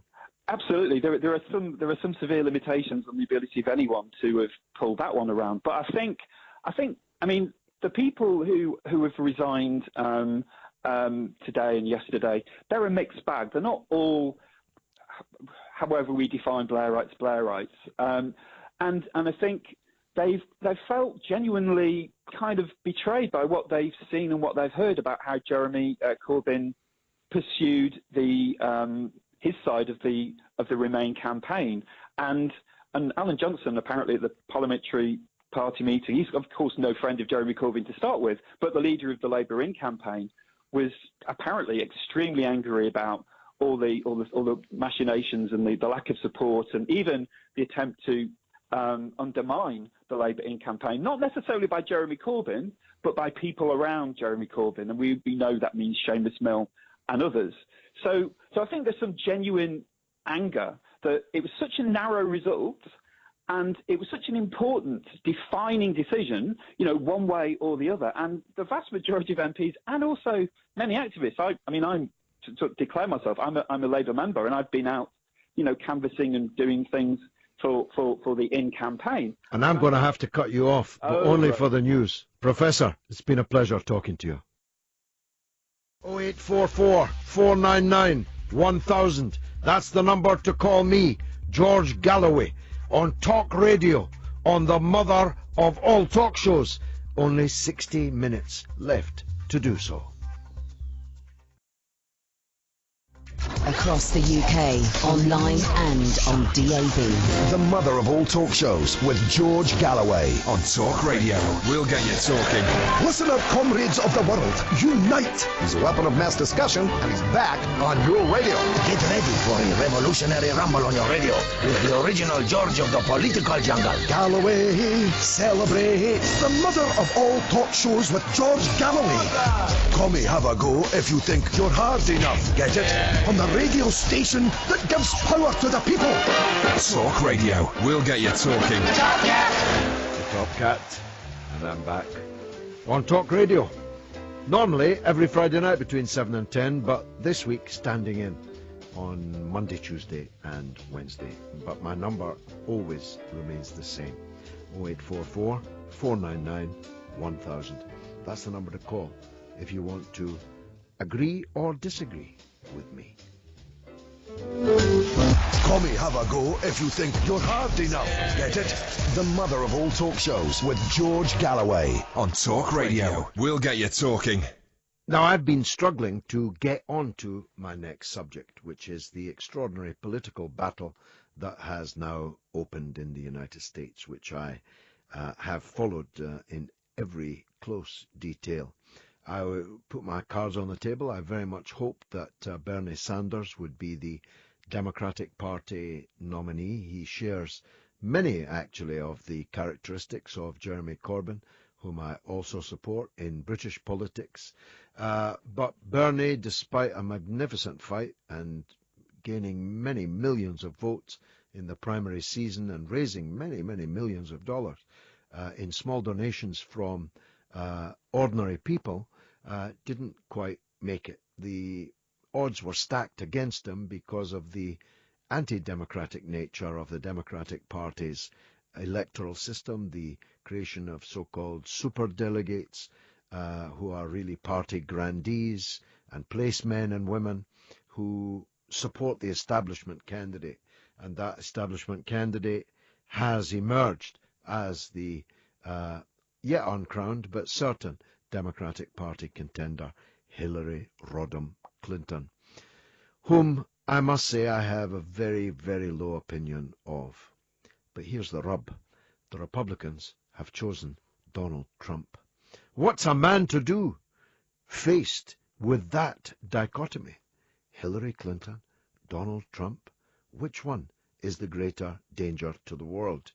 Well, there are many people who believe that it's Clinton who's the greater danger to the world, but that Trump is perhaps the greater danger to the people of the United States itself.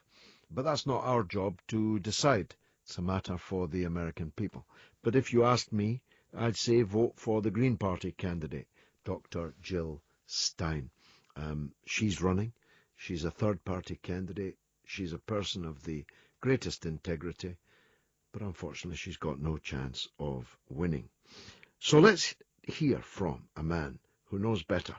He's Scott Stiegler. He's a radio host at 770 KKOB in Albuquerque, New Mexico, where we call Saul normally, but we're calling Scott tonight. Scott Stiegler, welcome to the show. Thank you, George. Good to be here. Just tell us where it stands at the moment, would you? Hillary is definitely the candidate for the Democrats, and Trump is definitely for the Republicans, or might the conventions contain one or two last-minute hiccups? Well, George, I would be very surprised if something happened to upend either one of those two candidates. I'm sure that there's movements afoot, especially on the Republican side, to oust Donald Trump. But I just don't see that happening. The public outcry would be huge at this point. Yes, I mean they'd be kissing goodbye the presidential election, but maybe some of the Republicans think that they've already kissed it goodbye by Trump emerging as the leading candidate. Well, there are some certainly that feel that way. Again, I think what we're seeing, across the globe, and you all have experienced it here in just the last week, people rising up and saying, hey, we want our country to be our country like it was, 15, 20, 25 years ago. And I think there's enough of those people out there that if you shunned their candidate, if you pushed aside their candidate who won it, by fair and square, I think there would be a lot of pushback, and I just don't think that would be productive for the party one way or the other. And the only thing that could stop Hillary, I would think, would be an indictment. The FBI reportedly have a potential indictment ready to serve, but that would have to get past the Obama administration's Justice Department, which doesn't seem likely. No, it doesn't seem likely. I think most of us who are on the anti-Hillary bandwagon would say that if any of us had done what she had done, we would be in jail already. But having said that, I think to indict a presidential candidate mid-election would be very surprising, to say the least. There are some who are speculating that maybe something might come about after she was elected president, but I kind of doubt that you'll ever see Hillary Clinton in handcuffs. So it's Clinton versus Trump almost certainly. How would that go, Scott, in your opinion? Well, I still think that that's very much to be determined. You see some of the polls sort of going Hillary Clinton's way right now, but those things tend to change from any given week. And I would not undersell the American public's anger, frustration with government as is, with an establishment type of candidate. Hillary Clinton's been in the news for better part of 25 or 30 years now, and I just think that there's a significant number of people who want to see some kind of change. So even though the polls lean her way right now, I certainly would not be surprised to see that change. Wouldn't it be a choice between a fool and a knave? I have no doubt and no problem in agreeing with you that Hillary Clinton is a knave. But is it really better to be governed by a fool than a knave? Well, it kind of depends on how you look at Donald Trump. I mean, Donald Trump says a lot of things that are bombastic and kind of gets under people's skin the way that he says things and does things. But he has been a brilliant businessman, and he has done a lot of things that have that you can look at from a positive angle too. So I guess it all depends on your perspective. Has he really been a brilliant businessman? You know better than me, but I read somewhere that if he'd left the money his father bequeathed him in the bank and never done a day's work, he'd actually be more wealthy than he is now. Well, he's had some, he's had some of the well-documented bankruptcies, but I think generally people consider Donald Trump to be a very solid businessman. And the other thing that I think people look at, when they look at Donald Trump, their opinion of Donald Trump is that he places America first. Again, very much like the nationalistic thing going on in your country right now. Do we want to sort of embrace this whole everybody for everybody kind of mentality, or do we want to live in a country that is what many people here consider to be the greatest nation on earth? And I think that's the chord that he's striking, and striking it fairly well with a number of people. And I think now people have to either A, get over the fact that he's kind of outspoken and bombastic, or they're going to have to just say that we don't want that and try to come up with the alternative. So if you were a betting man, Scott, and I know that nobody in New Mexico is, would your money be on Clinton or Trump? I think right now I'm going to have to. I know this isn't good radio. I'm going to have to sit the fence at this point. I don't know where I would put my money right now. Unfortunately, I don't have to put my money down right now because the windows are still open right until November the 8th. Yeah. But right now I would say that Hillary Clinton probably has a little bit of an edge. But that could change. I wouldn't put a dime I found in my couch on her right now. Okay. Scott Stiegler in Albuquerque, New Mexico. Say hi to Saul for me, would you? We're big fans. We're big fans. We see him fairly frequently. Really? Is he out and about shooting the show, yeah? Oh, yes, absolutely. We just love that show, man. Let's call Saul. Thanks very much, Scott. Appreciate it.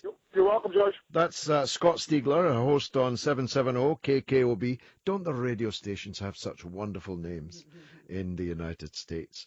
Now, we need to, of course, find. Can I just give note to my producers? We had a guy called John Le Boutillier, who was a former Republican congressman and who was our sage throughout the run-up to the last presidential, or the last but one presidential election 8 years ago, and I'd love to hear his voice again, assuming he's still prepared to work for us for nothing. Okay, here's my number, 0844-499-1000. That's the number to call me. Nadir has called me, and Benton has called me, but I don't think I'm able to get them right now. So finally, we made it on to the American elections to add to the mix. The one thing I definitely agreed with Scott Stiegler about was that Trump runs out of the same trap as the result of the referendum in Britain last week, the result of the Jeremy Corbyn leadership election, the result of the rise of some left-wing parties and mayors in particular, the mayor of Paris, the mayor of Madrid, the mayor of Barcelona, the mayor of Rome, the mayor of New York, all populist, anti-political class, outsider candidates, and also parties of the left and right that have been breaking all records in world politics, in European politics in particular over the last period. Trump definitely comes out of that same trap. By trap, I mean a racing trap, a dog trap. I'm giving away my background at the Hackney races. Out of the same trap, it's anti-establishment, it's hatred of the political class, it's hatred of the caste of privileged entitlement that many people feel is the defining characteristic of the people who run our politics today. So let me take some calls because I'm missing the callers. Nadir is on the line. Nadir, where are you calling from? Hi, George. How you doing? I'm calling from Kingston, South London. Okay, excellent. Go ahead, please, Nadir.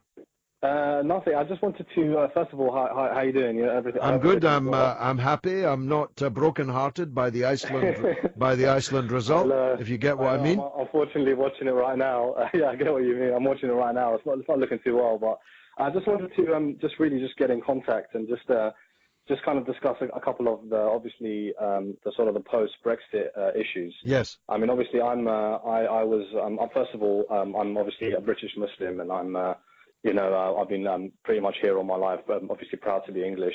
But obviously, I voted. Obviously, I was on the Leave side, like yourselves, and I wanted just to make the point of obviously some sort of post planning regarding what's going on at the moment, and a couple of points I wanted to make clear was. First of all, regarding immigrants, obviously, there's been a lot of sort of uproar regarding immigrants and stuff like that. But obviously, they are contributing a lot to society. Of course. And obviously, I would say because I've had a lot of things on Facebook going on saying, immigrants, blah blah blah blah. Well, look, there's no issue at all with keeping every immigrant that's here currently at the moment. Number two, more importantly, actually, I believe, second point is more importantly than the first regarding the immigrants is. Take in all the refugees, that need help because with them it's a life and death situation, and obviously they are, there's people that that are coming across, to England or wherever it is in Europe, who are obviously in a life and death situation, which is to me is more important than the first issue. But thirdly, I would say is why are these people coming across? Why are these people refugees to begin with? I mean, obviously the reason why they're refugees is because governments feel the need to meddle into other people's affairs, especially in the Middle East, for financial gain, such as oil, gas. I mean, it's no coincidence that the number top 4 countries, i.e., Iraq, Iran, we put even Venezuela. Let's throw them in there as well. Russia are constantly on the news, saying they're all corrupt and all that. I mean, and let's not forget that the European Union, they're not exactly, they haven't exactly been, eradicated wars and stuff like that. I mean, they're happy to obviously get involved in them because guess what? All the banks, all the major banks in Sydney are all JP Morgan, and they obviously back the Remain campaign. Are happy to get in and dig their money into the oil and stuff like that. No, sure. Look, I couldn't put it better than you've been putting it. Let me just, as it were, reframe it just a little bit. Sure. I think you and I both agree, and any moral person agrees, that the responsibility to a refugee is absolute. There's no hiding place from that moral responsibility, even if it were not the case, which in our case, unfortunately, it is, that you were the people causing the refugee flow in the first place. 80% of the refugees are from Iraq, Syria, and Afghanistan. And you don't have to be a genius to work out what these 3 countries have in common. They have in common that we have been attacking them, invading them, or in the case of Syria, giving money and weapons to people who are tearing the country apart. So you have an absolute responsibility to take your fair share of refugees. Equally, every state, or it wouldn't be a state, has a right to decide who immigrates to their country. Yeah. Unless you believe in no borders. Of course. And there are some liberals who believe that, and there are some very far left people who believe that, but the vast majority of people in every country realize that if you are a state and you have a government, that state, that government has to control who comes into your country, and the corollary, who you can deport from your country. You can't be told by someone else that you must allow an unlimited number of people. It's not unlimited so far, but it is theoretically unlimited. Tomorrow, the entire population of Slovakia, to name but one, could come and work in England. Now, what would that do to Slovakia, and what would it do to the people, whatever their name was, whatever color they were, whatever religion they were, the people who were already living here? It would put half of them out of a job, because the Slovakian workers are ready to work for far less than the workers in Britain are. It's obvious. Yes. And I agree with you. I completely agree. I just wanted to. The reason why I was saying that is I wanted to make the point, because obviously I've been saying a lot of echoing a lot of your sentiments. But obviously, I'm getting a lot of backlash on Facebook. Well, I'll tell you what, Nadir, I need to press on, but I'll tell you what to say to them. This is not about race. The last thing in the world this is about is race. Because the East European, South European workers are all white. This is an immigration policy that is an overwhelmingly white immigration policy. So there's no issue of race. And in fact, many of the workers here on the lowest pay, who are most directly threatened by free movement of labour, are Asian and black workers in Britain, who are having to compete with an unending supply of cheaper Eastern European labour. Tell them that, Nadir. Let me go to Rhys in South Wales, Carmarthenshire. Rhys, welcome to the show. Hello, George. Thank you for having me on. I really appreciate it. You're welcome, sir. Go ahead. There was 2 points, if you would allow me to make them. One of them is on Jeremy, and the other one's on Welsh and Scottish independence. I'm a Jeremy Corbyn fan, a big supporter, the causes he has, etc. And like yourself as well, the political views that you both share, I completely agree with. I think what's happening, though, is that when you come to particularly the valleys of Wales and the areas that I come from, is that Jeremy's message is lost. The only thing that they see on the BBC and the ITV and all these other places, and the media and the rubbish that gets put out in the papers, it tends to be on Jeremy's foreign policy issues, where there was a time when I was a kid. I remember marching in the strikes with my father and with my grandmother, and I remember that the tone was different. We wanted jobs, we want good jobs, we want good pay, we want a good NHS, and we want a good system for working people. And I don't think that is reaching the end user. And now you can blame the media, but in actual fact, I mean, if you really break it down, these people who are sacking themselves from the shadow cabinet, which is great, people like Chris Bryant from the Rhondda, he's not sending a message up to the people in the Rhondda. The people in the Rhondda don't want Chris Bryant, and they didn't want his Remain campaign either. No, and they didn't want the Labour candidate in the Welsh Assembly elections either, because Plaid Cymru won that one. Right. Leave won the referendum, so I'm not sure what Chris Bryant's got in the way of moral authority to be lecturing, indeed insulting, Jeremy Corbyn. I agree, and you look at the Canucks as well. From the area that I was from, the Glencorrog, Aberafon, Talbot way, Kinnock was completely ousted there. They didn't want to remain. A staunch Labour area, and they didn't buy his campaign. But why is that not his fault, but it's Jeremy's fault? Well, it is his fault. That's the whole point, is that the message that Jeremy's giving to his MPs isn't getting through to the electorate, and who do you blame? You've got to blame the MPs. But one thing with Plaid, and particularly Scotland, which I couldn't really speak about in depth, but what I find with Plaid is that the Welsh Independence Party, they're redefining what it means to be Welsh. And they're doing this, and they're alienating other Welsh people. And what I mean by that is that if you're not categorised, people feel this. I speak to many people in the community, and I was a part of the Labour Leave movement.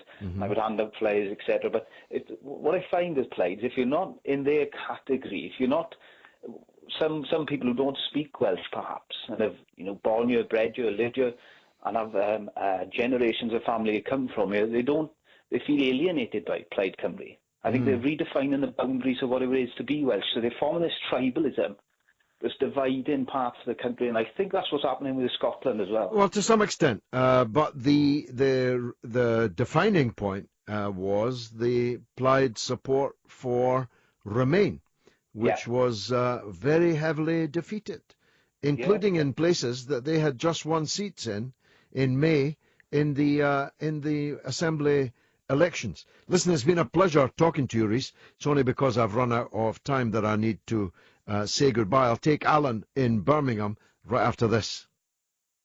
Big Georgie Galloway's back on the radio!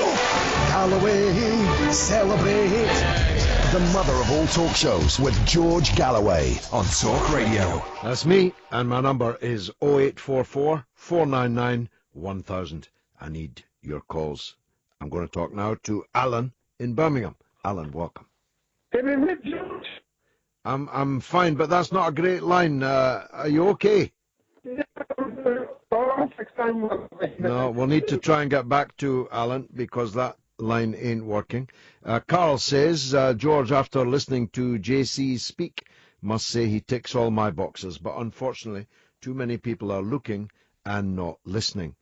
Well, I mean, the truth is, Carl, does Labour have someone else that would do better? I mean, I heard a comedian on here earlier, former advisor to Harriet Harman and Ed Miliband. They did well, didn't they?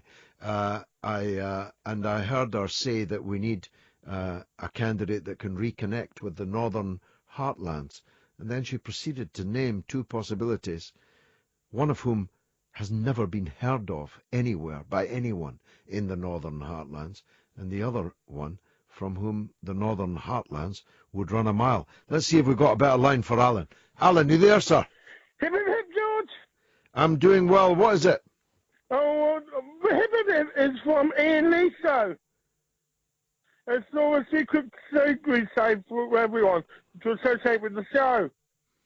I'm sorry, I didn't understand a word of that. I don't know if you're playing a game or it's a bad line, but there's no way we can proceed with that. Sorry. West Stand Jim says, George, would you accept a position in the shadow cabinet? Well, I'd need to get back into Parliament first. You have to be in Parliament to be in the shadow cabinet. Will I be back in Parliament? Quite possibly. Look, 0844 499 1000. That's the number to call me. You can text by texting TALK and then your message to 87222, or you could tweet at Talk Radio and at George Galloway. Controversial conversation and cutting-edge current affairs comment with the notorious B.I.G.G. The mother of all talk shows with George Galloway on Talk Radio. Listen, this guy's a nightmare. He's not a great guy, folks. The paper review on Talk Radio with Metro. Grab your free copy tomorrow morning. Well, I've made it when Donald Trump's talking about me. Now, look, the Metro I pick up every day. And I'm not saying that as some kind of advertiser. I genuinely pick up and read the Metro every day.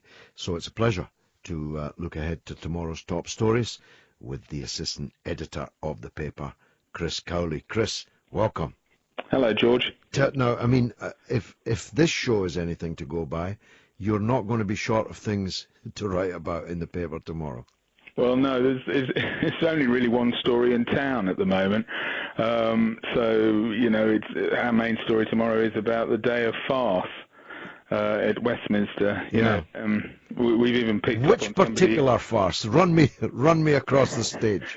Well, I suppose it's a case of we picked up on somebody who put something out on Twitter about it being a bit of a resignation bingo day, where you could just put the names up and then start scoring them off, you know. Except nobody knows who they are. Am I not right? Well, that's right. I mean, we've struggled as well. We've saying, well, who's he? You know, who's she? As I put it, a group of people whose names you don't know resigning from jobs you didn't know they had. Exactly. Yeah. It is farcical. And what about the Tory side? Have you made much of that tomorrow? Well, we've obviously added their sort of level of confusion as well, but it is mainly about Jeremy Corbyn at the moment. Although it's a bit, I'm afraid it is more of a sideshow, Jeremy Corbyn, but it's still very important. It is, but what about on the Tory side? Who are the runners and riders? You're going to know that by Thursday, aren't you? Well, I understand Sajid Javid is putting his name forward tonight with and I haven't got the name in front of me, but that's interesting. I didn't expect that. Yeah, there's some sort of plan on that, but they're all running with running mates, aren't they? I mean, this is a new thing. People used to run for office on their own, but now that they've got a running mate. Yes. I mean, they're talking about Boris with Michael Gove. And Theresa May with George Osborne. Well, it looks like they all need to have some friends somewhere. Yes, exactly. Certainly to watch their backs at the moment. That's what it feels like. Now, are you going to have the England football score? I don't want to rub this in, Chris, but there's now 76 minutes played, and England are still losing 2-1 to Iceland. Are you going to print the paper with black edges around the? We have various scenarios open to us at the moment, and so I think we've got 3 different versions of the front page with that on. But at the moment, it looks like they're going out. We've noticed as well. Somebody had tweeted out that maybe Joe Hart could run for Prime Minister as he's engineering our exit out of Europe. Exactly. Well, what about my joke that you must never write Iceland off because they beat Tesco, Sainsbury and Lidl on the way to these finals? That's quite a good one, actually. Have you got room for any non-political news? Anything else we need to know? No, really, our paper's quite tight tomorrow, so we have struggled somewhat to find room for anything else. It's just going to give us. It's just so much of it. It's just incredible. You know, it's been quite an exciting day yet again. Yeah. Well, I'll be picking it up as normal. Thanks for that. That's Chris Cowley, the assistant editor of Metro. That was the paper review with Metro. Get your fix of news, sport, and showbiz every weekday morning. Pick up your free copy of Metro tomorrow. The paper review on Talk Radio with Metro. Grab your free copy tomorrow morning. Okay, 0844 499 1000. That's the number to call me. Several people have, but I'm not yet in a position to talk to them. So let me just recap on where we were. We spoke to Albuquerque, New Mexico, where Call Saul is filmed. He says that he sees Saul out and about regularly. I got the impression he was to the right of me, but that's no bad thing in terms of radio. But we do want to hear from a more plural set of American voices over the course of the next few months as we follow the U.S. presidential election. Nonetheless, Scott, I think, was correct in locating the rise of Donald Trump from the same set of circumstances that we've seen the rise of Brexit, the rise of Jeremy Corbyn, the rise of radical mayors in many of the great European cities. It is discontent. This is the summer of our discontent. Let's talk to Amanda on that. She's on a mobile somewhere. Amanda, where are you calling from? Hi, George. I'm calling from Manchester. Okay, welcome. Go ahead. Please tell me what you think. What it was, I just wondered, when we actually do leave the EU, what effect is that going to have on the day-to-day life of people? For example, I'm a teacher, and what benefit, if any, will that have to me? Well, there is a benefit, I think, in having a democracy where you are only affected by laws that are passed by people that you elected or can remove. So if I was a school teacher teaching civics or modern studies, that's one point I would want to definitely make. As Mr. Ben used to say, if you can't remove the people who are passing laws that affect your life, then you're not living in a democracy. There will, over time, be changes.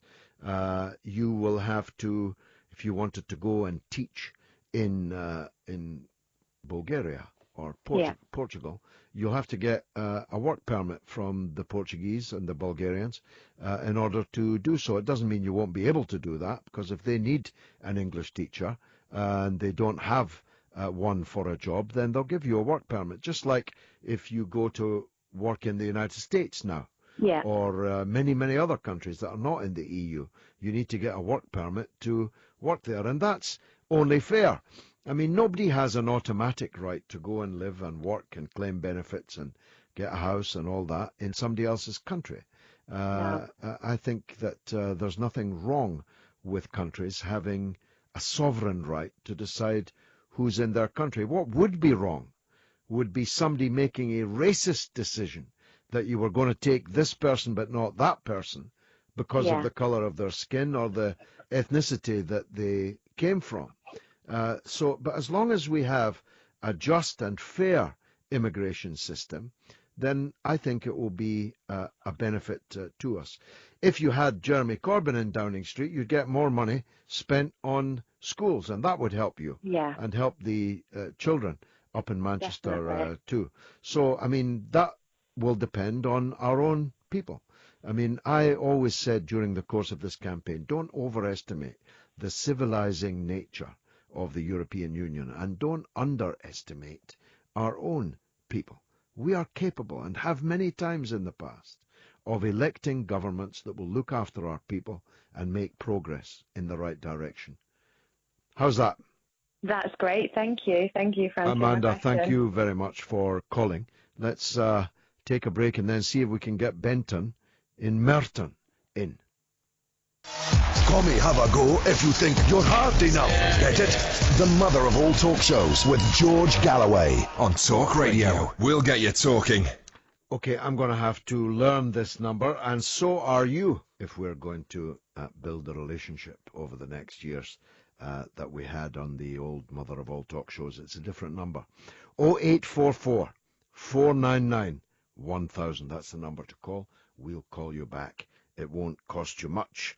You can email also at talkradio.co.uk. You can text talk and your message to 87222. That's 25p plus normal sending charges. Or you could tweet at Talk Radio and at George Galloway. Now, Benton in Merton has been waiting a long time to get on the air with me. I apologize for that, Benton. I hope it's not too late now, but please give me your advice, give me your views. Good evening, George, and I'd like to thank the team that's working with you this evening for giving me the opportunity to come on air. Very kind of you, thanks. Could I just correct the pronunciation? It's Denton, D for David, Denton. I beg your pardon. I do beg your pardon. Denton in Merton. That's correct. It's poetic enough as it is. Go ahead. I thank you. Actually, what I'd like to speak about is the media blackout, or the apparent media blackout, of the disability issues. I'm a 60-year-old black man in a wheelchair. And since the 7th of June, when the debates for the referendum kicked in, there's not been one person in a wheelchair on any of the debates or TV debates that have been broadcasted. There's also not been any views or opinions taken from visibly disabled people anywhere. Now, I have been monitoring it. I was actually at the first debate that David Cameron and Nigel Farage attended on the ITV network. Oh, yes, yeah. Called them out. By the way, I wasn't asked for my view on any of these programs either. So there's clearly been discrimination going on. In your case, you're saying that the discrimination has been against disabled people. It's been blatant. Yeah. Well, I can't say that I noticed that because I didn't watch any of it, so I wouldn't have known one way or the other. But unfortunately, I monitor it because of the way that I was treated. Yeah. At the very first debate. Oh, you were there and you had a bad time. I was there, George. This is what I'm talking about. No, I know you were there, but I didn't know you had a bad time. Go on, tell me about it. I was the person who was in charge of the production team leader actually came to me afterwards and apologized for the same thing that I'm speaking about now, the non-representation of people with disabilities throughout the whole now of that debate that took place in the referendum. Right. And because of that, George, me being a black man, I voted to take us out of Europe to cause the mayhem and chaos that you're presently seeing, on the basis that it allowed myself and other people who have been on the receiving end of austerity to come up for some air. That's what we're doing now. And whatever takes place, yes, the fallout is going to be possibly detrimental to a lot of things. But within this period of chaos, maybe, just maybe, able-bodied people might take a glance over their shoulder and wonder, where are all the disabled people gone? Have we been alienated, obliterated from the media, the press? It's angered me so much, George.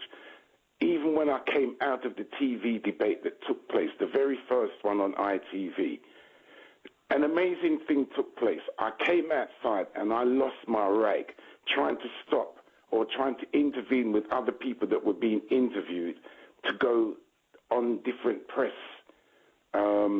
networks. And they literally physically tried to move me in my wheelchair out of the way so that I couldn't be heard. It's never a good look trying to move somebody out of the way in their wheelchair. Well, look, Denton. Ironically, as I was leaving, George, Laura Koonsberg turned up. And I outlined to her what went down. Now, she's from the BBC, and she turned up after the debate had finished. Yeah. And I'm thinking to myself, are all these people working in collusion?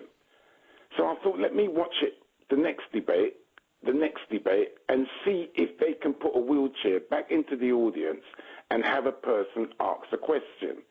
Because I got vetted for over a month by police checks and all the rest of it, on the basis thinking that I'm going to be in an audience that was going to be live to the host and David Cameron and Nigel Farage. And it was rigged from start to finish, George. Well, you're not going to get an argument from me on that, Denton. It's been a pleasure talking to you. I'm sorry. Thank you very much for allowing me. And you'll always be allowed to come up for air here on my show. I give you that assurance. Rhys Bach says, George Galloway on Talk Radio just made my night. Big thanks. Thank you, Rhys. I've seen your picture before on my Twitter. I've got a lot of people following me on Twitter, more than 250,000, and more than 500,000 on Facebook. And my stuff on Facebook in particular is growing and growing. Hundreds of thousands of people are watching the videos that my wonderful wife makes. I just do the talking. All the rest is done by her, and they're more and more successful. So follow me on both, on Twitter and on Facebook. Let's take another tweet. The Benite coup, imagine a Benite coup against Jeremy Corbyn, is an exercise in self-defeat, exposing the divide between the Parliamentary Labour Party and the members. Clearly the wishes of the latter should be realised. That's from Martin O'Byrne. Martin, I think you're right, at least I hope you're right. We'll see now, because after this motion of no confidence is passed tomorrow, the natural concomitant is a challenge for the leadership, and Jeremy will be on the ballot, and we'll see who they put up against him, and we'll see who the members choose. But if the members choose to send Jeremy Corbyn back as leader again, what will have been achieved by this gigantic self-disfiguring reason, or exercise rather? Now, Richard in Worcestershire says George Alan Johnson headed the Labour Remain campaign. Why isn't he being asked what went wrong? He is a great chap, but I think it's unfair that Jeremy Corbyn is getting all this flack. Indeed, it's more than unfair. Let's look at what is being said here. What is being said is that Jeremy Corbyn didn't do enough to persuade the people of Britain that they should stay in the European Union. But the people who voted to leave the European Union were people of all classes, supporters of all parties, and all of their leaders, with the exception of Farage, failed to deliver the kind of share of the vote for the Remain camp that they would have been hoping for. Even Nicola Sturgeon, the leader of the SNP, 37% of SNP voters, and the SNP is as pro-EU a party as exists anywhere in the European Union. They are fanatically pro-EU, but 37% of their voters voted to leave, which is roughly the share of the Labour vote that voted to leave. But it's Corbyn that's to blame. Secondly, these Labour politicians that are now risking the total destruction of their own party and the total destruction of the rights of the working people they're supposed to be defending, these people failed in almost every case, with the exception of London, to deliver their own constituencies for the Remain camp. So what does that say about them? If Corbyn should step down, why shouldn't they step down? Margaret Hodge, Dame Margaret Hodge, or Duchess or Baroness, whatever she is, she's the one that's tabled this motion of no confidence. She's the MP for Barking and Dagenham, where well over 65% of the people voted leave. So why is Jeremy Corbyn to blame? Why didn't Margaret Hodge persuade her voters in Barking and Dagenham that they should have voted Remain? The truth is, nobody could have sold the EU to huge tracts of this country.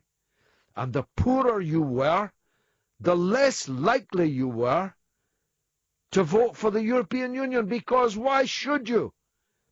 If the European Union, don't talk to me about freedom of movement and the ability to get through a quick queue at the airport in Milan for vast numbers of British people. That's absolutely meaningless. These people, 2/3 of all council house tenants, 2/3, that's 66% of council house tenants, of housing association tenants, voted to leave the EU. Nobody, except Jesus, could have persuaded them to vote for the EU. It's not Jeremy Corbyn's fault that the lived experience of the EU, of millions of our people, is a negative one. And not just a negative one on one track. It suits the Remainiacs to say it's all about immigration and racism. Well, it isn't. Nobody could be less racist than me. Nobody could be more internationalist than me. So it wasn't about race or nationality for me. I hate nationalism of all kinds. I hate Scottish nationalism. I hate British nationalism. It's not about nationalism or race. It's about democracy for me. The right to control our own affairs.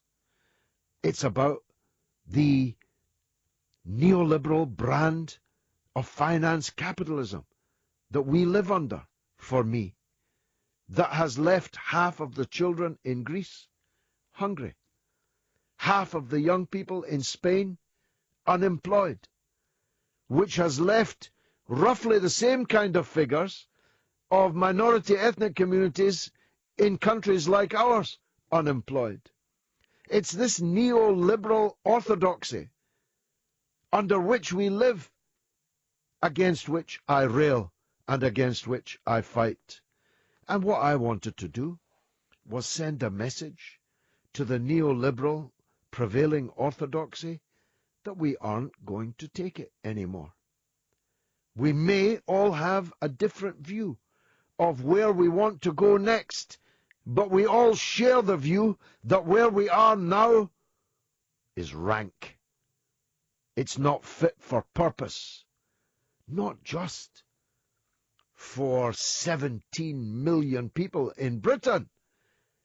But if we'd had a referendum last Thursday across the whole of the European Union, asking people would they like to join this European Union with the experience that they have, the lived experience that they have, the answer would have been overwhelmingly no. Now, none of that is Jeremy Corbyn's fault. Corbyn opposed all of this. He opposed all these wars. He opposed the austerity. He opposed the bankers. He opposed the lack of democracy in the European Union. He's not to blame. If you'd listened to him, we wouldn't be in this mess now, because we would have chosen a different path. Now, to see the name, as I just have, in one of these texts from Marta, the Benite coup, is particularly hard for me to bear. Because I and Jeremy Corbyn, from the middle of the 1970s until the day of his demise and until now, we have been followers and believers in the late and great Tony Benn. And if Tony Benn can see what happened in the Labour Party over the last couple of days, if he's up there looking down on all of this, it breaks my heart. It breaks my heart that that great father should have to look down on what his son has done and is a central part of. Maybe I'm being sentimental, but I hope Tony can't see it. Anyway, the ball's on the slates now. England are out of the European Championships at the hands of the mighty Iceland. Jeremy Corbyn's facing a leadership challenge against who knows whom. I'll be back, God willing, tomorrow night.